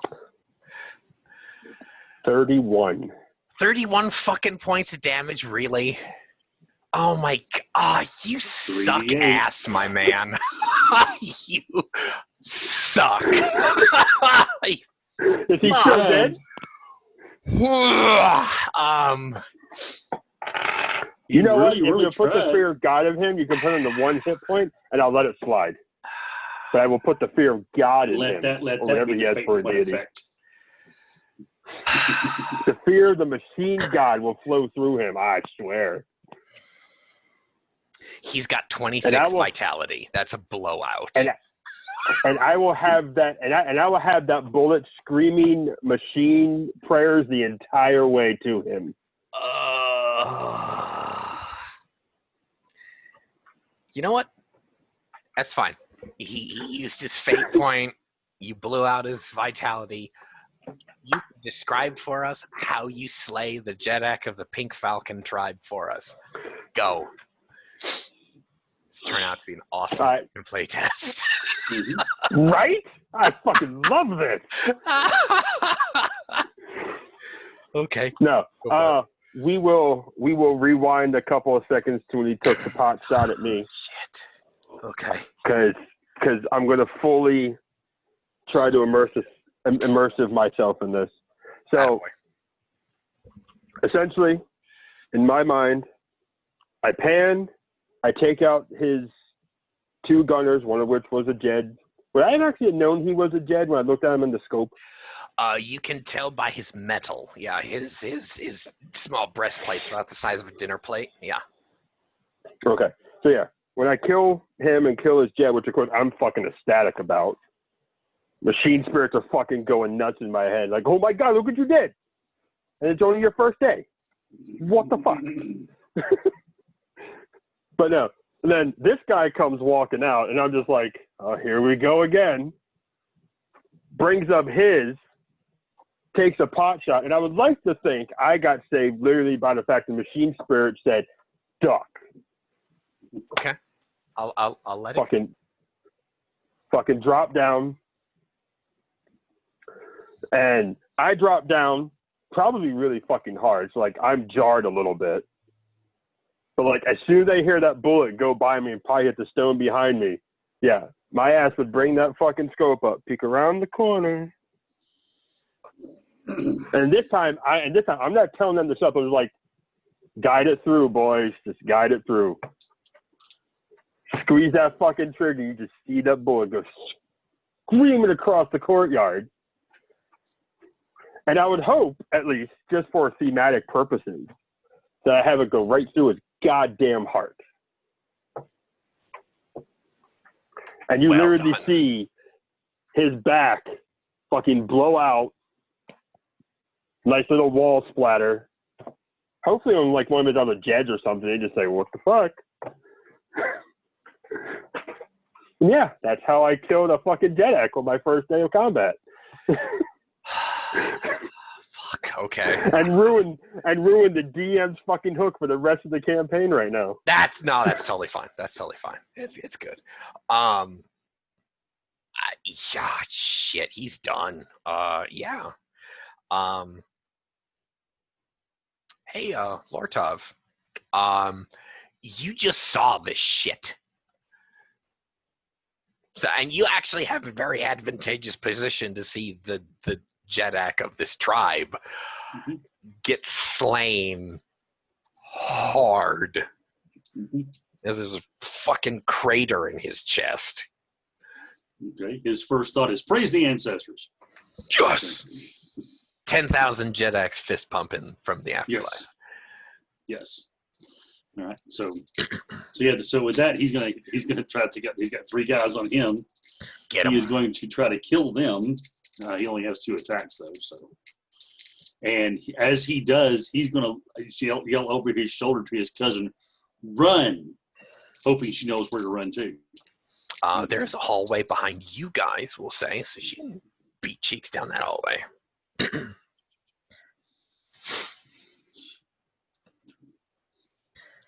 First one's an 18. Okay. He actually crits on his defense there. I will send that to you in the... Do you want a picture of mine. Did you just crit too? Ah, Yep. no, that's fine. That's fine. So, now I'll send you a picture. I will. I'll send you a legit all pic. right, all right, So, all right. let me, Actually, because what happens when you have two crits in opposing rolls? Do they just cancel each other out? I've never seen it happen before. I've always considered it just to cancel each other out. Or leave it up to the situation. Like thematically, it's you both strike at the same time. Double kill. Yeah, that one blue was really pretty on that background. So. Oh yeah. So that's in the second one. So the first shot rings out, and the guy just, he's right there in front of me, and I fire, and nice. He just moves aside at the right moment. The second one, that guy is basically, what I'm going to do is I'm going to ram the gun against his chest and pull the trigger. Well done. So, do you wish damage from this? I want you to roll damage for the first one. The second one, he's dead. He's dead. Okay. At that range, you cannot miss. And the first one, he critted his defense, right? Yes. Excuse me. Sorry. Okay. So I'll make sure. So that's just an instant kill on the second one. Okay. Yep. All right. So, Thudor, she's gonna tear herself away from you and run barefooted down that hallway. Okay. And does that end your turn? Yes, that does end my turn. Well, he is going to try to disengage from the other ones and try to basically fight backwards towards the hallway from himself. Make me a reflexes test then. Reflexes. To disengage, that's technically called a fleet of foot action. Go for it. 11. 11?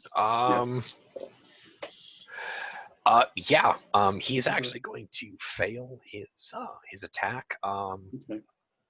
He swings for you with his cutlass. You dodge it. Mm-hmm. You can effectively leave the scene and follow her if you wish, or end your turn. I'm going to end my turn, but stay in the scene. Yeah.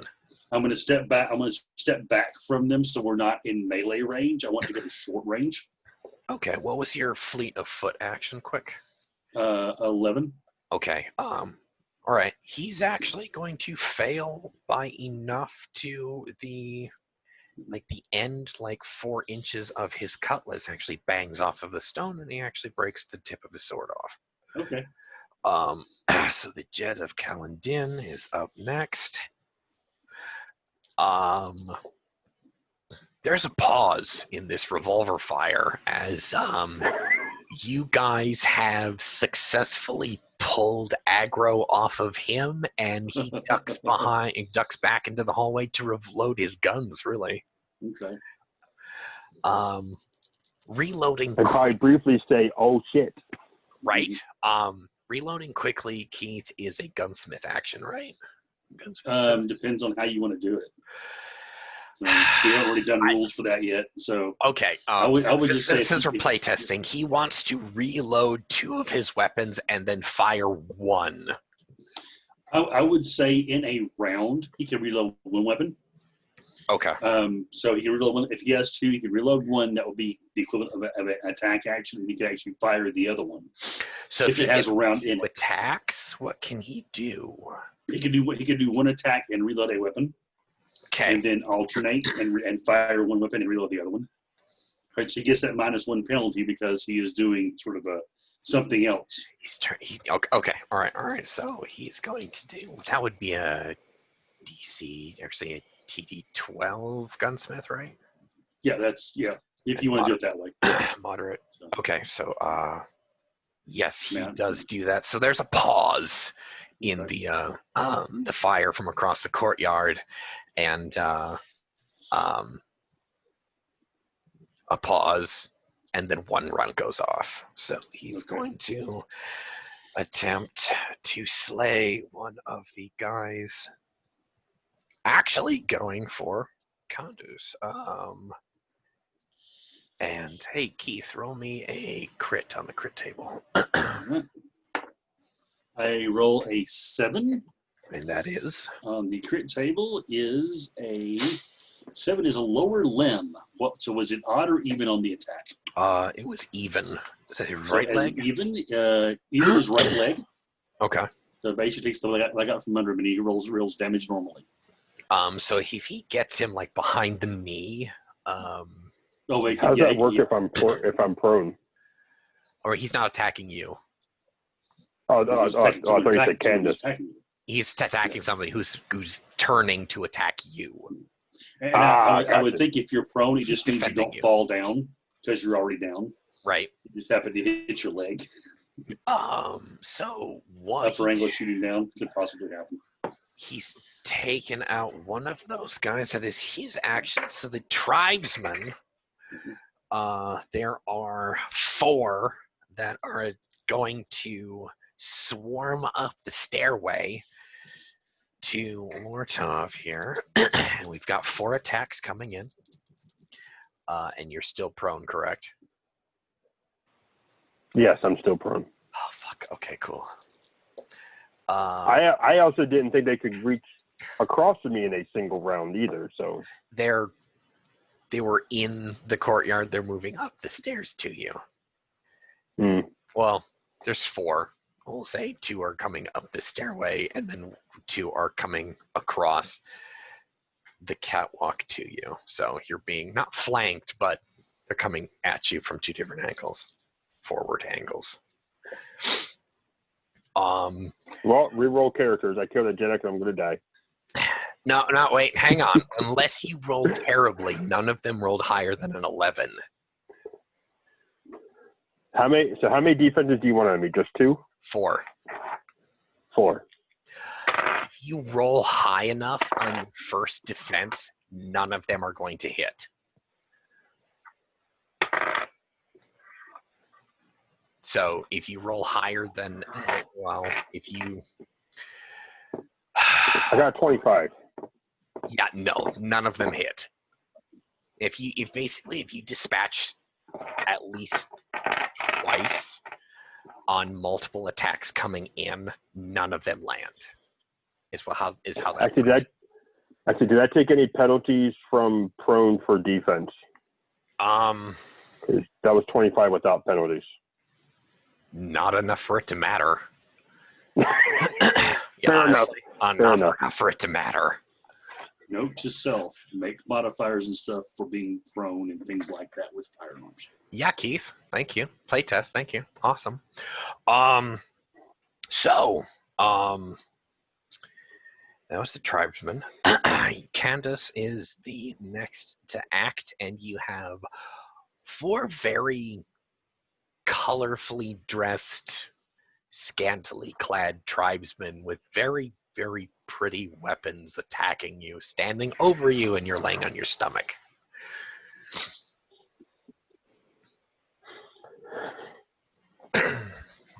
More than likely, just out of habit, we carry the long knives either along the thigh or along the hip, correct? Yeah, either of those. Depending on who, it could be either. Would I be able to pull both of those while laying prone? Because I do have the one I took off the guy I first killed, and I kept that one. You don't have a scabbard for it, so it's probably laying on the ground next to you, because you need 2 arms. Oh, fair enough. 2 hands for the rifle. Yeah. So, yeah, I have the one, and then I pull the other one out of the scabbard. Okay. And then, essentially, since I'm still prone, I'm just going to be slashing the legs. You're going to lay there. Well, I assume if I get up, I'm going to... Well, we don't have attack to ops in this system, do we? We do, but they're rolling terribly, and it's only for your disengage. And you're not disengaging from these guys. Okay. Well, sorry. Too much D&D. If I go to get up from prone, I get attack to ops by all 4 of them is what I was thinking. Not in this situation. Okay. So, yes, I will get up, and I will properly slash at them. Go for it. We can thematically say you can get up or roll to your feet with some alacrity so that those 4 attacks previously were the ones that missed. Makes sense. 17 on the first one. Yeah. Yeah. Big fat 6.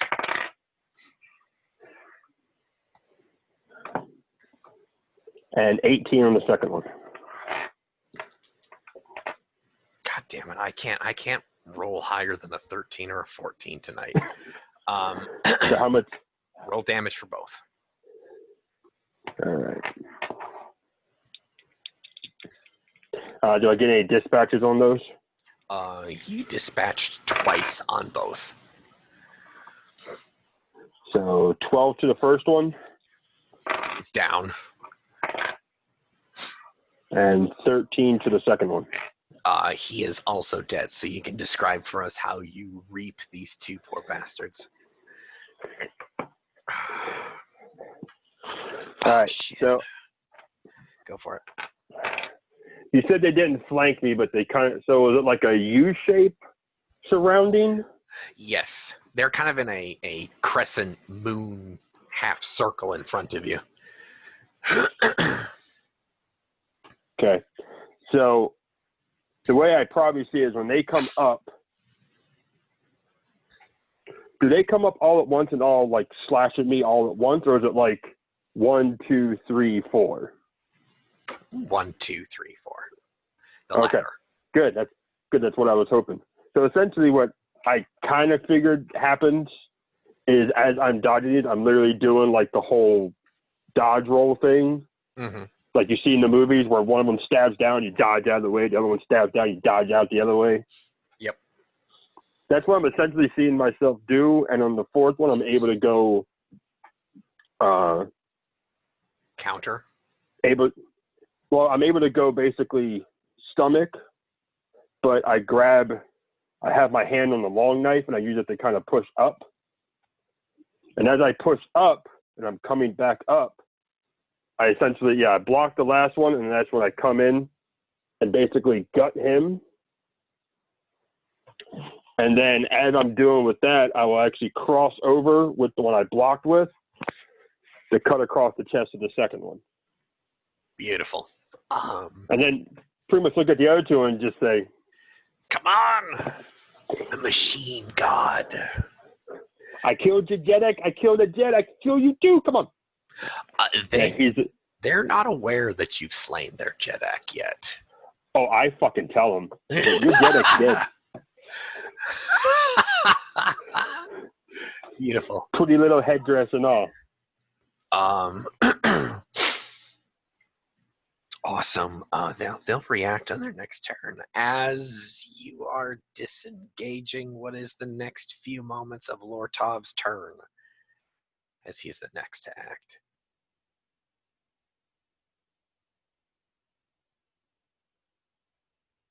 You're muted. So Lortov, as he's backed off from these guys, they can't hopefully slash at him without moving up. He is going to take a shot at each of them. Fantastic. And he is then going to bolt down the hallway after the princess, because that is his job. Attaboy. Her. So first shot. Get him.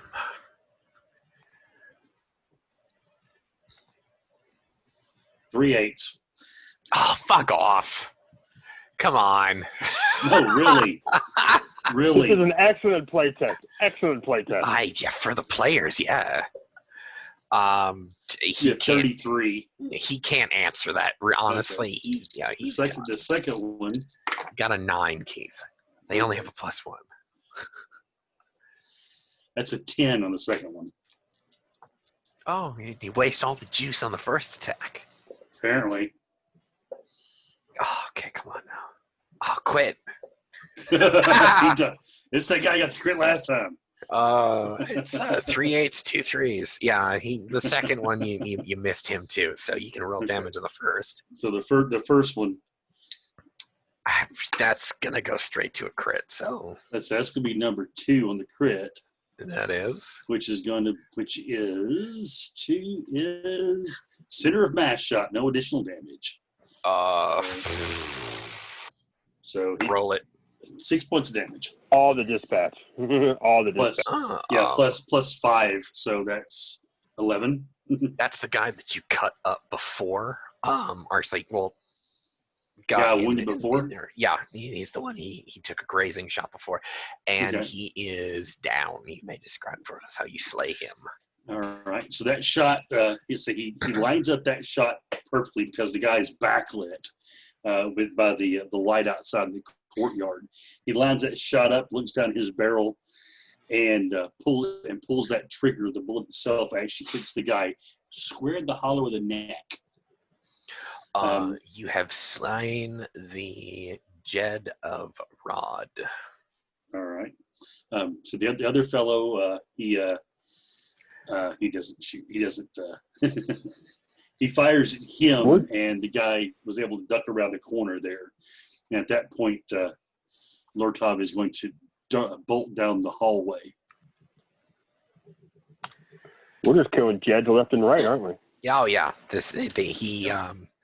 so the Jeddak of the Pink Falcon took out his Jeds and the rest of his fighting men, and you guys don't care. Players know this. The characters do not. They were going to raid another tribe, and they just so happened to run terribly afoul of you two. I don't know what you're talking about. I didn't do anything. I did nothing. Fat Irish ass. Lortov now. So the Jed of Kalandin is going to reload the other of his weapons. And he makes it, and he is going to slip away. Lortov and Kondus, awareness tests, please.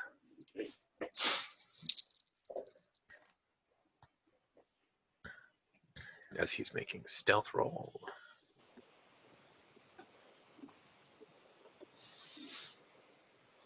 16. 12 for me. Okay. So Kondus, from your angle, you see the assassin slip away into a dark corridor. Lortov, he just disappears. Yeah. I probably couldn't see him from my angle as I'm darting down the hallway myself. Right. So right. Is he darting away from us, like back to quarter he came down, or is he going like toward Lortov? Like, did these things interconnect like further down? They go in 4 different cardinal directions. So from what you understand, he's going away from all of you. Okay, but like he can't go down and like make a hairpin and like come back around to him, is what I'm saying. You don't know. No. You haven't been down those hallways. Okay. I can't. I probably can't Gotcha. see. There are 3 remaining riflemen, 2 of which put down their rifles and draw their sabers, and they charge down to hopefully cross blades with Kondus here. And the 2 remaining who are in that dogfight with Kondus are going to attempt to attack. They didn't break? That's sad. Hell no. They're, well, actually, you know what? They are below half strength. So let's see about a morale test here. Well done. Good eye, Mike.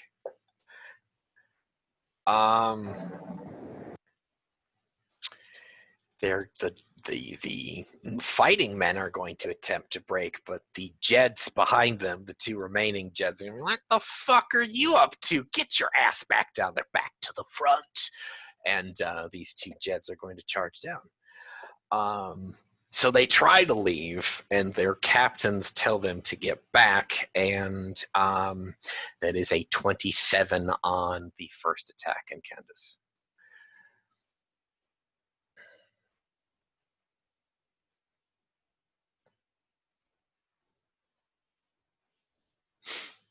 Surprised that those Jets didn't actually kill these guys for their cowardice themselves, honestly. Right? 23 on the first one, so the first one goes through. And the second attack is an 18 excuse me, 19. You get a +1.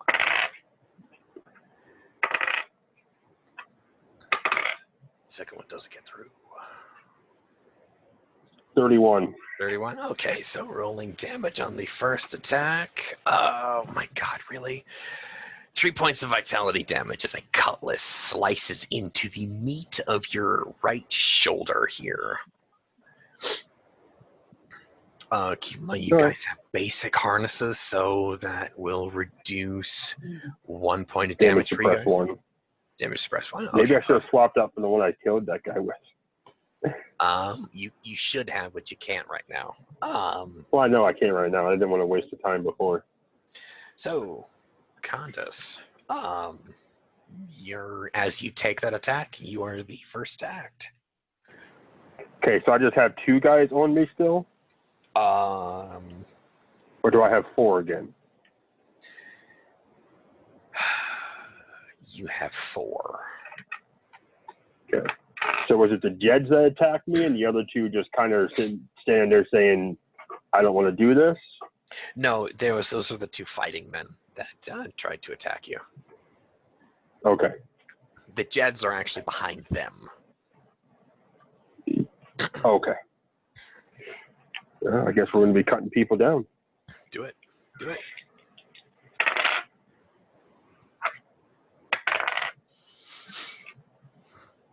$21 on the first one. Oh, shit. Okay.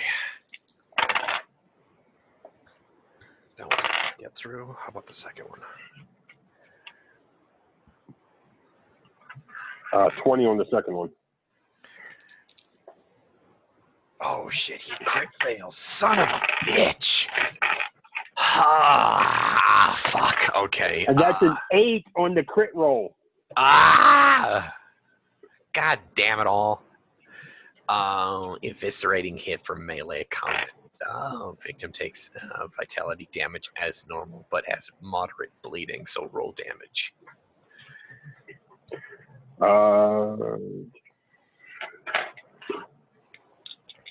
Great playtest. Fantastic playtest. Right. 12.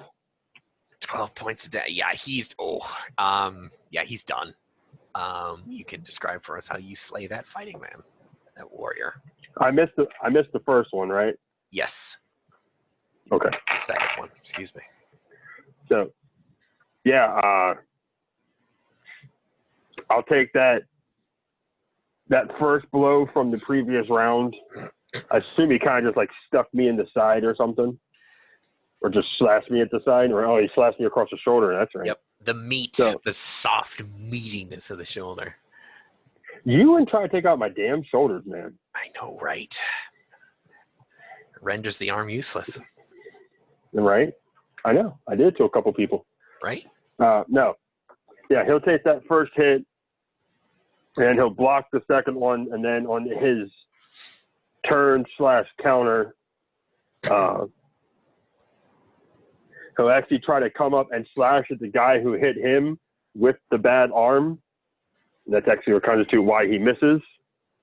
But then what I'll actually do is the second guy that I actually blocked from, I'll actually push forward and slide my blade into his gut and then basically slide across to get that eviscerating feel to it. Oh, God. And watch him just bleed out and die. And I'll look to the one that hit me and I missed on, and I'll look at the Jeds and I'll just start cackling. All right. Maniacally, just the machine. Because machines are saying, come on, let's go. Get him. The machine god absolutely takes blood sacrifices. Right? I killed a Jedi clone. That should be sacrificing. Yeah, right. It is at this point where the 2 Jeds and the remaining fighting man, they actually kind of just look at the courtyard being as it is splashed with blood, and they kind of look at each other like, we're so not stupid. We're getting the fuck out of here. You can make an attack on the remaining warrior there as they turn tail and run, if you wish.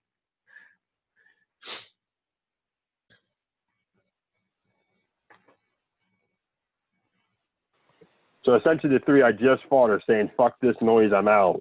Yeah. And they're going to try to turn tail on me. Yeah. Okay. The Jeds are actually out of range of you. They were actually stepping up until they thought better of it, and they're turning around running away. But the remaining trooper is in range of you, is what I'm saying. Are both the Jeds of equal rank? You can Like, assume is it just Jed, then Jedak? Yeah. Okay. I'm actually going to let the fighting man run. I'm going to pick up the sweeper and take a pot shot at one of the Jeds. All right. Roll well.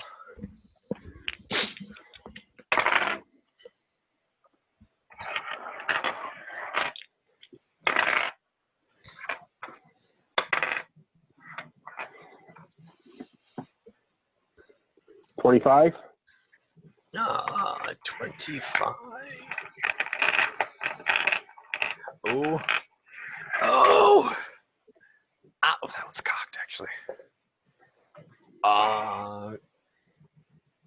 He barely dodges that bullet as he goes around a corner, so he's gonna feel it whiz by him, but you do not damage him in any way. Okay. That bullet, however, passed in front of one of that remaining warrior, so he like falls. He feels it whiz by him and crack into the stone wall, and he completely biffs it, and he kind of rolls and stumbles and tries to get back to his feet to run. So there's kind of a little comical trip up there. And you I will pick up the courtyard again. All right. What I was going to say, when I take the shot, I see that I miss. I'm going to pick up my second long knife I don't have a holster for. It's probably going to be the ornate one, just because when that guy falls, I will actually do the whole like Terminator walk down the steps until he's out of sight. Okay. They're out of sight. Yeah. What is on these guys for stuff? Just cutlasses and their harness? Cutlass, long knives, daggers, their feathered headdresses. There was the Jed of Moa, who you left dead at your feet up on the catwalk, and the Jed that you slew, the one that had the bullet land in his gut. He's in the hallway, just sprawled against the other bodies. You're the only one in this courtyard that is alive.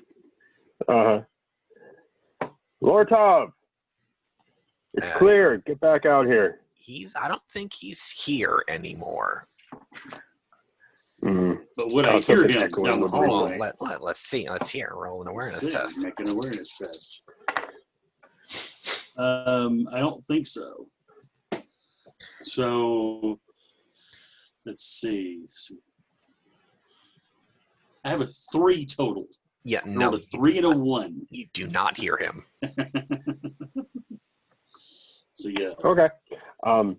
In that case, Connors isn't going to go off on a chicken chase because that's just trouble. He's actually going to go up to the Jedek that he killed, strip that one first. Strip him of his metal. Okay. Yeah, and then the Jeds I will strip. And if anyone has any other unique metals, otherwise I will only take long rifles and or ammo. I don't need any more melee weapons. Unless someone has like a really nice cutlass or long knife, then he might take that.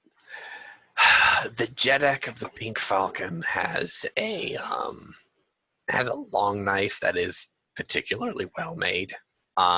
You can take that as a trophy. It is up to you if you take his headdress, but you could be misidentified as him. until they saw your skin, which was going to make you a target. So that is the Jet of Moa, the Jeddak Pink Falcon, and the Jet of Tal is the... His headdress, is that made of feathers that we normally wouldn't see? They're... Like, is it literally from pink falcons? Oh, it's they're native birds, but in your neck of the swamp, if you will, these birds are a little bit more rare where you're from. Okay. So he will not take the whole headdress, but he will take a handful of feathers from it. Okay. So you're going to take the medals of the kills that you have, at least the kills taken. There are plenty of scabbards that you can loot from the Fallen that will accommodate the new long knife that you have, as well as the cutlass from the Jeddak. You could take his rifle as you want as well, but then you're starting to get to your carrying capacity. Well, essentially, until Lortov gets, like, he's not leaving the courtyard because, one, he doesn't know where the fuck he's going, and two, he's hoping Lortov will realize, hey, I gotta get back to the courtyard. Hopefully with his cousin, right? Hopefully with his cousin in arms at the same time. So he's not leaving the courtyard. So essentially, he will carry some of this stuff back to the spot that they came out of. Okay. Put it in a pile, like, in the corner, so it's not, like, immediately visible. Okay. And then basically get the rest. Like, he will loot, if he has time, the whole courtyard and just have it all piled up at their door. Well, then we go to Lortov. How long is it going to take Lortov to realize that the firefight has ended? Well, he is going to holster one of his guns and pull out his torch and turn it on. His main thing is he's looking for the princess because she ran this way. Right. So if he catches up with her, he is going to stop her and listen. She has enough sense not to run off too far.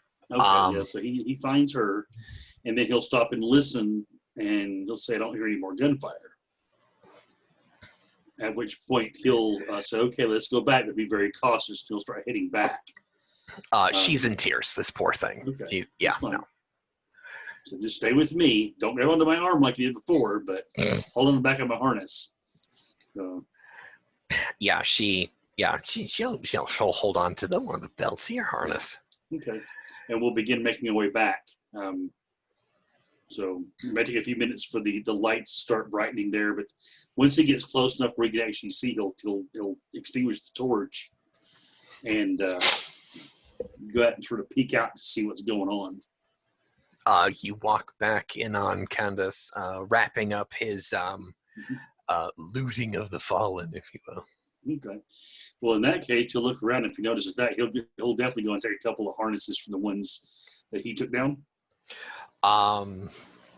You slew the Jed of Moa, which actually not Moa, the Jed of Rod.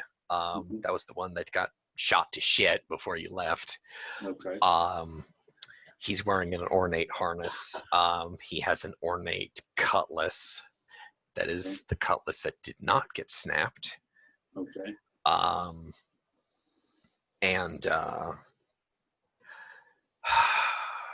he's got a revolver that's not near as ornate as the others, but I mean, it's better than one of yours.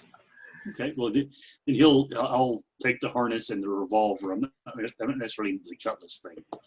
I don't use cutlasses, which is odd for a course chair. Right. Yeah, but he will grab the trophies of the harnesses of the ones he killed and that revolver. Mm-hmm. So he has to prove that he killed them. So. Right. And then it's like, well, let's head back to the skiff and get her home. You guys rush past the Black Lotus, and you guys get back out to the courtyard where the big hand is. and you see the assassin, the original antagonist here, and he's waiting for you. Okay. And he doesn't say anything to you. He's watching you with this eye, kind of waiting for you guys to make the next move. But you know he's lightning fast with those revolvers, so that's probably the blood runs cold in your veins. Are they drawn or are they currently holstered? They're holstered, but they're loosened up. He can go for them real quick. Okay. Lortov will look over at Candace and keep an eye on this fella. Lortov still has one of his guns out. Mm-hmm. So it's not raised and pointed at the guy, but it's ready to be raised any second. So he's looks over at Candace because I'm a pilot. I don't talk to people. Neither does the crazy mechanic, but evidently he has to.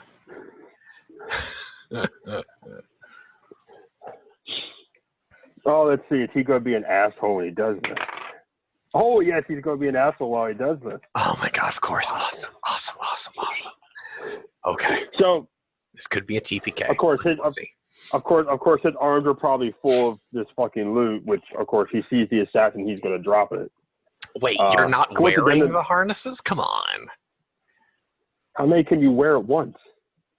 I think just one. Well, okay. Actually, since I don't know this either game or lore-wise, the Jeddak that I killed, if I wore his harness, would I be a target, like, on sight? Or is it just more of I killed someone of this ranking type of ideal? Or is it actually like his specifically? Yes. God damn it. Mm. But it's also in the warrior mindset that you would want to wear the highest ranking one, right? Hell yeah! You think this? I mean, where at least just if you killed nobody else and just were wearing his medal, this would absolutely get you laid back home. This is tough shit. Then yes, he would have put that one on before they actually left. Okay. All right. So what is the DS on that one versus the basic one then? Damage suppress, ornate harness. Ornate harness is 2. Actually, no, he's wearing a jeweled harness. His damage suppress 4. Excuse me. Damn. Yeah.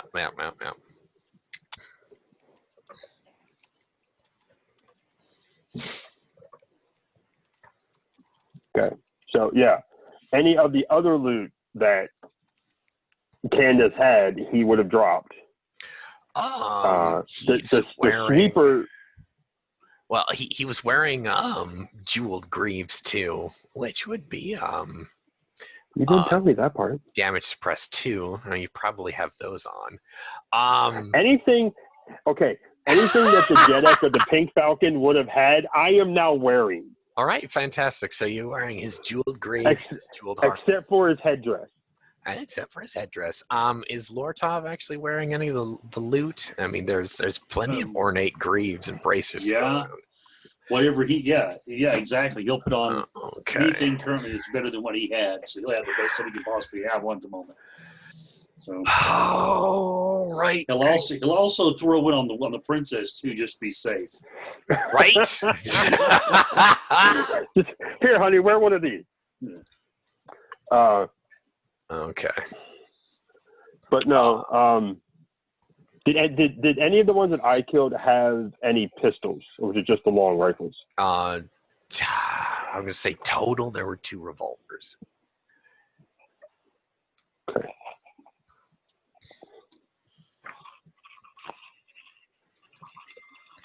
Okay.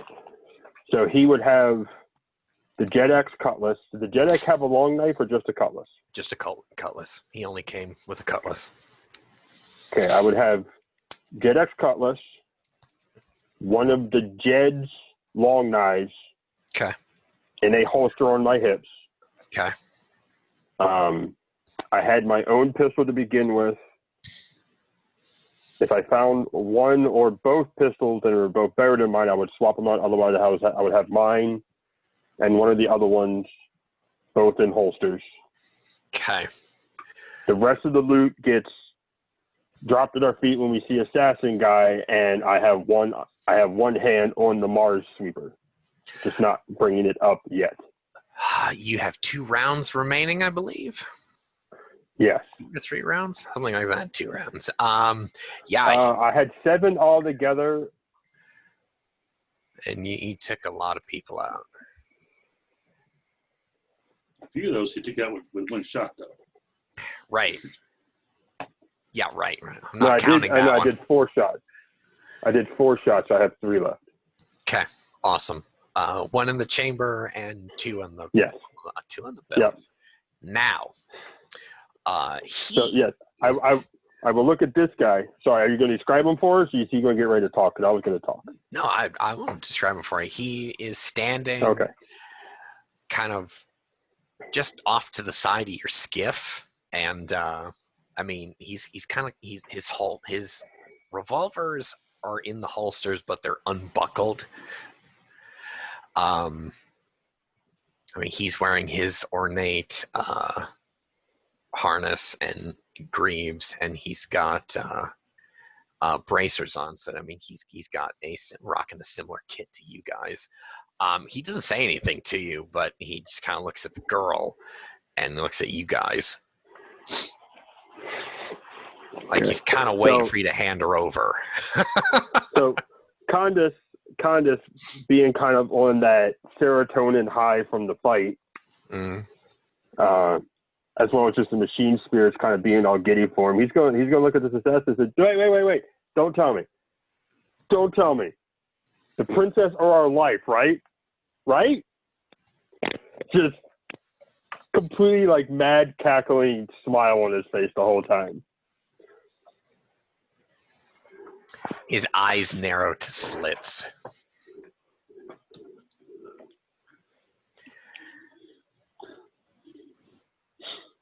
That's all we're getting out of this? That's all we're getting out of this. Oh, I will be the strong silent type. I'm an assassin. Yeah, Kindness is purposely just being an asshole right now. Just he doesn't care. Oh, I'm aware. I'm fully aware. He killed a Jedi on his first day of combat. He could die a completely happy man right now.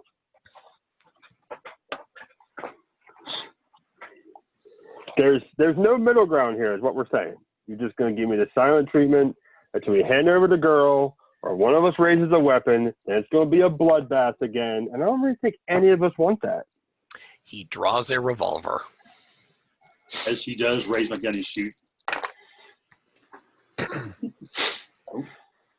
All right. It's a 19. A night. Oh. Yeah, I know. Nice. It's a slap, From the hip. Oh, okay, you can Still stop. rolling You can eights. stop Yeah, now, bud. Yeah, he did that, and I missed. His defense for that is a 32. So that bullet goes hit him anyway. Oh wow, you're gonna spend a fucking Yes. point.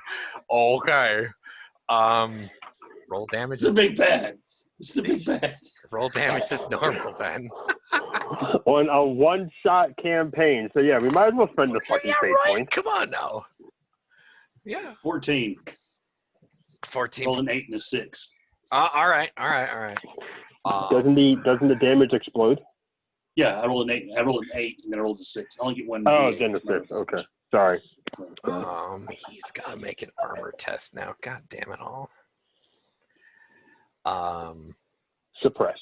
2 points of vitality damage. Whoa! Okay. Well, first time he gets cut all session. He Nice. pinged off his armor a little bit. what it'll do is it'll skip off of his one of his bracers or one of his greaves. Okay. He'll duck behind. Well, he's actually going to return fire is what he's going to do, and then duck. That'd be a reaction. That'd be doing a. Are you actually going to have him duck? Excuse me. What now? So you actually going to have him duck? Keith, just stop, Sorry. Keith. What, Mike? So you're actually going to have him duck? What do you mean going to have him duck? Of course he's going to. He's not going to stand there and shot. He might just run right into one then. Okay. So after, just let me explain. So when he raises, Keith pot shots, he's returning fire. I was going to bring the Mars sweeper up, but not completely, and I was actually going to fire basically downward toward his legs. So if he goes to duck, he might take this one to the dome. Well, this is the surprise round, so you're going to have to try and do that on your turn. Okay. So make a defense test. But it's surprise round. Yeah, he's going. No, you're make a defense test. Roll defense, Keith. Okay. Pair of sevens. Come on. So 18. 18. All right. No, 17. Oh, fuck. You can stop now.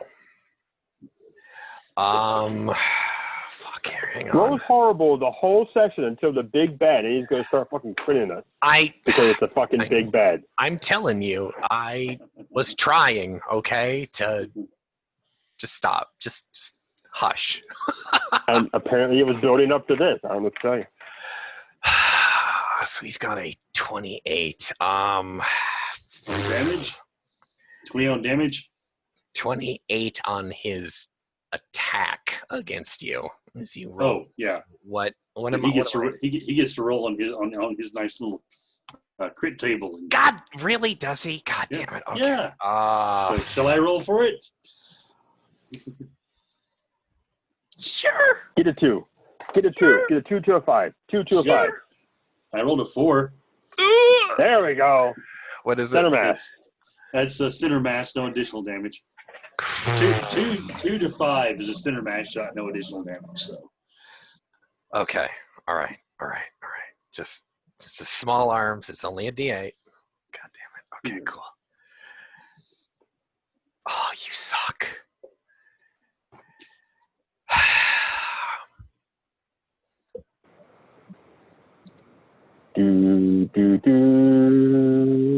Don't fucking play taps. Don't fucking play taps. 16 points of damage. Yeah, I can't repel that. I only had 9 left. I'm dead. Oh. How much do you have for suppress? At most, ornate harness and the greaves. So, ornate harness did me gave what? 3? Ornate harness is 2. 2, okay. And you're wearing the you put on the he was wearing jeweled greaves. You put that on, right? Yeah. And that's 2, so that's damage suppress 4. 4. Yeah. So that's 4. So that would still at 9 would be 11. Son of a bitch. So, fate point. Fate point. Fate point. Fate point. Fate point. All right. Could be 1, right? Fate point. How fate points work. We're gonna go do this right. All right. You could be left for dead when a character is brought to 0 vitality and they are usually slain outright or have by others or have other special conditions.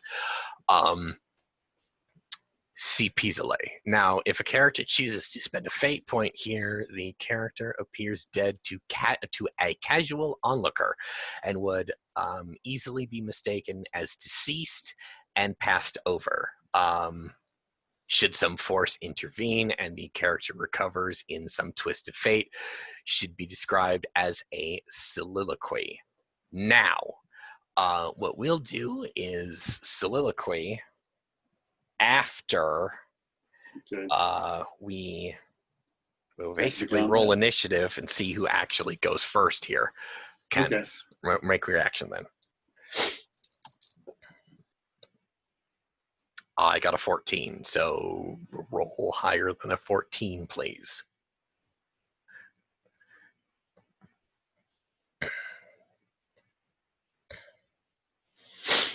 $22. Okay, so Keith, give a soliloquy for Lortov as a bullet enters his chest. Okay. Lortov fires, because all this happened so fast. Right. Lortov, as the fellow pulled his gun, popped his pistol, fired. He saw the bullet, as he thought was a dead-on shot, strike the greaves from the fellow and bounce off, causing very little damage, a little small cut in the fellow's arm, and his eyes sort of got big as that bullet, that other gun came up, and the barrel looked so much larger than his. And it went off, and he felt an impact in his chest. And at first, he thought that the princess had grabbed him and either pulled him back or punched him for some reason. Then he looked down and realized that there's a hole now in the metal he had just acquired. He thought to himself, that makes it less valuable. And then he saw his own blood pouring through it.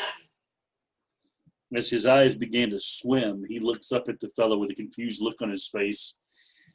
As the world just seems to pitch, and he tries to catch his feet like he normally would, on the deck of his boat, or on his deck of his skiff, but it didn't balance out right as he felt another impact that knocked the breath out of him.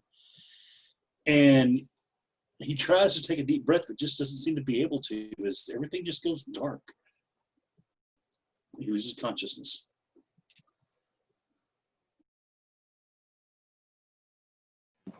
You're muted. As the floor rushes up to meet you, Candace, return fire, please, quick! Ah! Before the bastard moved. This guy's real quick on his feet. Oh, you're gonna hate me. Oh, get him. Get him.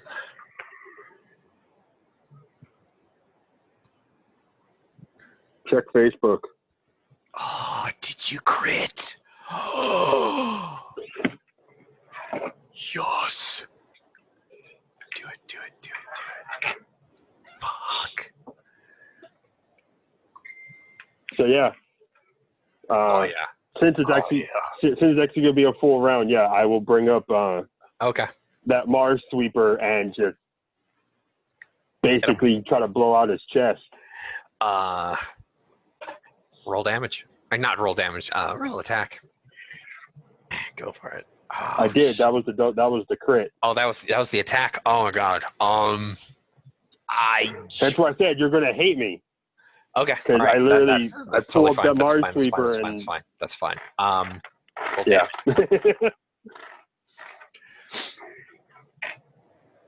damage. 3d8. Not crit table. Or does it really matter at this point? It's probably not going to matter. I mean, if you want to roll on the crit table, that's fine. Or if you want me to do it. You can go ahead and do it. I'll laugh if I get an 8 on this. Or better yet, a 1 so I can knock him the fuck out. Keep it on the table. Fuck here. Let me see. Where's the crit table here now? I'm picking up the 1 to 4. What number was it? It was 7. Lower limb. Okay. So either left leg or right leg, and with it being a crit, would that just be even then? Since it's technically 16, but it's a crit. That would be an even attack. Yes. Yeah, get him. Yeah, roll damage, man. You're probably gonna just slay him outright at that point.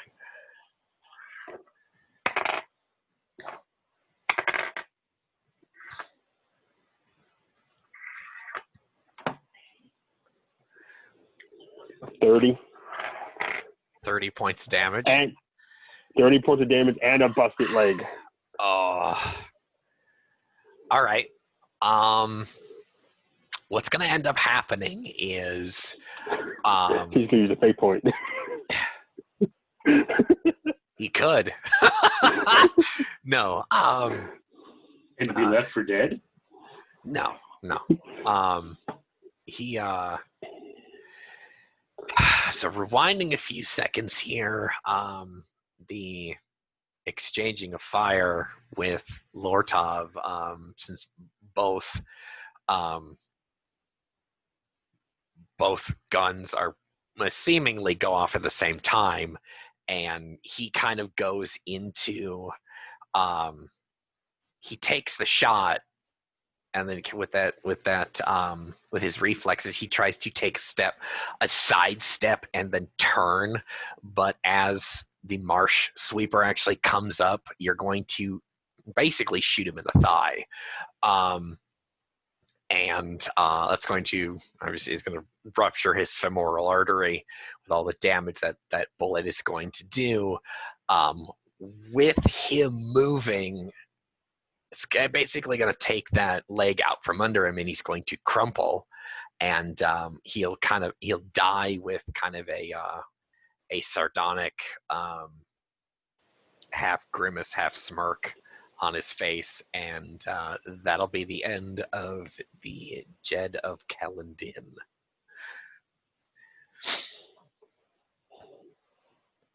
End combat. Right. As soon as that happens and I see him go down, I'm dropping the sweeper and turning to Lortav. Mm-hmm. I'm assuming his cousin is freaking out right now. Oh yeah, she's over him. She's crying. Oh yeah. She knows at least a bit of first aid, and she's trying to pressure on the wound. But it's would Lortav have had any of the medicine kits or anything on him? Of course not. Or just in the Come skiff? on now. No, all of that would be in the skiff. I'm asking.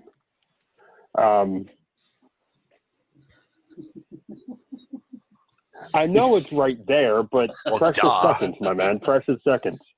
Well, I'll tell her to just keep holding pressure. I'll go up to the skiff, get one of the med kits, bring it back down. Keith, you can now roll your Pis-Allé and then subtract 1 round. Pis-Allé and subtract 1 round. 5, so 4. 4. Yeah, you will die in 4 rounds. It was a good one. Yeah. Does Candace have? Did I give Candace? I do not have any medicine. No, but you saying that she has some, I would look at her. You can. Oh yeah. I would essentially put the medicine. She can. All right. Yeah, I would essentially put the medical kit on her side, and I will take over applying pressure, so she can have her hands free. All right. Oh shit, she's gonna have to suppress. Damn it, that's not gonna work. She can make another one with the kit.